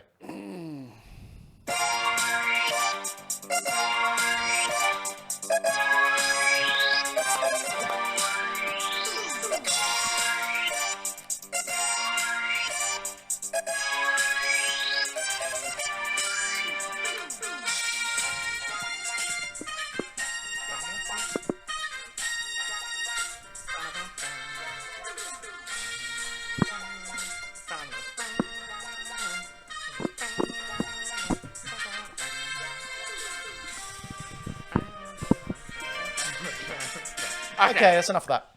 Do you want question- the level it's from? Sorry? Do you want the level it's from? Do you want to know how to get to the section of that level? to Give me get it that all, bit? baby. So, it's the Camino level from Attack of the Clones, the second in the Star Wars. So it's Lego Star Wars for the PS2 and the Xbox and whatever. It's the Camino level. You had to access through a certain thing. You did a puzzle where you had to walk on a certain set of squares to be able to actually then unlock a scene where a disco ball would go Disco down, ball. all the lights would go crazy, a bunch of the characters would run in, start dancing. It was adorable. I played that game so much. I'm sorry, Braden, that is incorrect. Not that. No, it's Lego Star Wars 1 for the Game Boy Advance. Good fake out. Good fake out. Oh, Again? I did it. That's some Ben shit. So you should have listened to the poor quality of the music because I it wasn't can't- crystal clear. I can't judge that when it's coming through a handheld microphone and a laptop speaker. Well played, my friend. Well played. Well, lucky for me, I'm such a... No, actually, lucky for you. I'm such a bastard. Do you know who's not a bastard? Hack the Dino, which is us. Even though I'm a part of it, I'm but a small little minuscule... We've been Hack the Dino. This has third of it. been... We've been Hack the Dino. This has been our Critical Path, where we talk about video games past, present, and future, as well as all the other nonsense that you've had to put up with throughout listening or viewing this production. We also do other things on the side. Floppy, what do you do on the side? Oh, I threw some photos up on Floppy Plays Games on Instagram. Oh, yeah. Not as regularly as I should, but I did throw one up the other day of some pickups that I got in a rather cheap sale the other day. Oh, cool. Rayman Origins and some 9 Monkeys of Shaolin. What's that? Have you played that? Not yet, but it went cheap and it looked interesting, like a little side scroller. So I thought it looks like give me Streets of Rage vibe, but with Shaolin monks. Oh, nice. Looks cool. Braden, what do you get up to when you're not here pressing all those keys? When I'm not here, I also venture over to my friend's house and we talk about movies. Who's got the better house? I mean, Who's got the cooler house? Me. I honestly don't know. Like, Whose house are you in right now and be lucky enough to leave if at you the don't moment, answer I correctly? mean, Ben's. Oh, that's where this question was going. Okay, I thought you were asking about who in the MMT. Did you crew forget had who the you were better talking house. to, I was Braden? like, we all live with our parents. Like, no one has a good house. Millennial Movie Talk is a still didn't answer the podcast that question. I do with Clever evade. He is. Clever Girl. Clever girl. Millennial Movie Talk. It's a movie podcast that I do with my mates. We just went and saw the new Fast and Furious. How was that? You can check out our review where we give our thoughts. Hint: 2 of us who went into the preview and saw it are massive Fast and Furious fans. The other 2, have John only- Cena fans. We only just Ba-ba-da-dum. saw them recently, and we have mixed opinions. Which one is you? Which one do you fall into? I am in the. I watched Ba-ba-da-dum. Tokyo Drift through to 8 in 2 nights. Oh, last yuck. week. Why? It was horrendous. You know you're supposed to watch Tokyo Drift last chronologically. Oh man, I know, right? Really? Yeah. No joke. No joke. Really? 4, 5, 6, 7, and 8 all happen between 2 and 3. We're getting in the weeds now. In 7, they have the event of Tokyo Drift happen, and then they continue the events of Tokyo Drift in one scene, and they act like Tokyo Drift, which was in like 2004 or so, is in like 2017. It's dumb as hell. But these movies get away with it because they're dumb as hell movies, and they're just action. That's movies. like Street Fighter. Street Fighter goes Street Fighter 1, Street Fighter 2, Street Fighter 4, Street Fighter 5, Street Fighter 3. Yeah. There you go. Makes sense. But yeah, we also saw In the Heights. 2 of us went and saw it. They went for preview. I'm seeing that next week. is We it? highly recommend. In the Heights. So go check it Lin-Manuel out. It's from Miranda. it's from Lin-Manuel Miranda, who did Hamilton as well as the music for Moana. This was the first thing Moana. he did. This was his first staged production that he did, now being made into an actual film. But yeah, we've talked about a bunch of stuff lately. I highly recommend on podcast services and YouTube and all that jazz. And I'm usually doing all this sort of stuff, so head on over to hackthedino.com or youtube.com/hackthedino or twitch.tv/hackthedino to catch all our Hack the Dino-ing. We've got some plans coming up in the future. We're sitting down, making plans, making things, doing things with our brains that'll make things really good, not squishy and grey mattery. Gross. Yeah, you can also check out my Instagram at Mr. Benjam. I recently got a Fortnite postcard plugging their season that is already here. But it came from the US, so I forgive them to getting it to me late. That was cool. Also got a lot of cool stuff from... Yeah, it's basically like Floppy. I put up stuff that I find and enjoy sharing with everyone. And it's also a copy of my insurance. So if my house burns down, I've got proof that I own this stuff. Have you never had the Mario Kart boxed? I did. I got it originally, but then it went bye-byes in a house move. So I got it back for $10. Oh, right, it's a bargain. Yeah, I was pretty happy with it. But yes, hackthedino.com on all podcast services. If you could leave a review, that would be great. If you could head on over to hackthedino.com and subscribe to our YouTube channel or like a video or two, that would also be great. I promised myself I'm going to stop looking at all that sort of stats like daily because it's doing my head in. Don't forget to share us with your friends. Though. Show 2 friends who also like video games and video. Don't show people who hate video games because that won't go well. But show people Show that it like to me them. grandma and me mum. None of them liked it. Yeah. All that accent. What? I kind of dug it. But as for what's coming in the future, well, let me just say... D&D!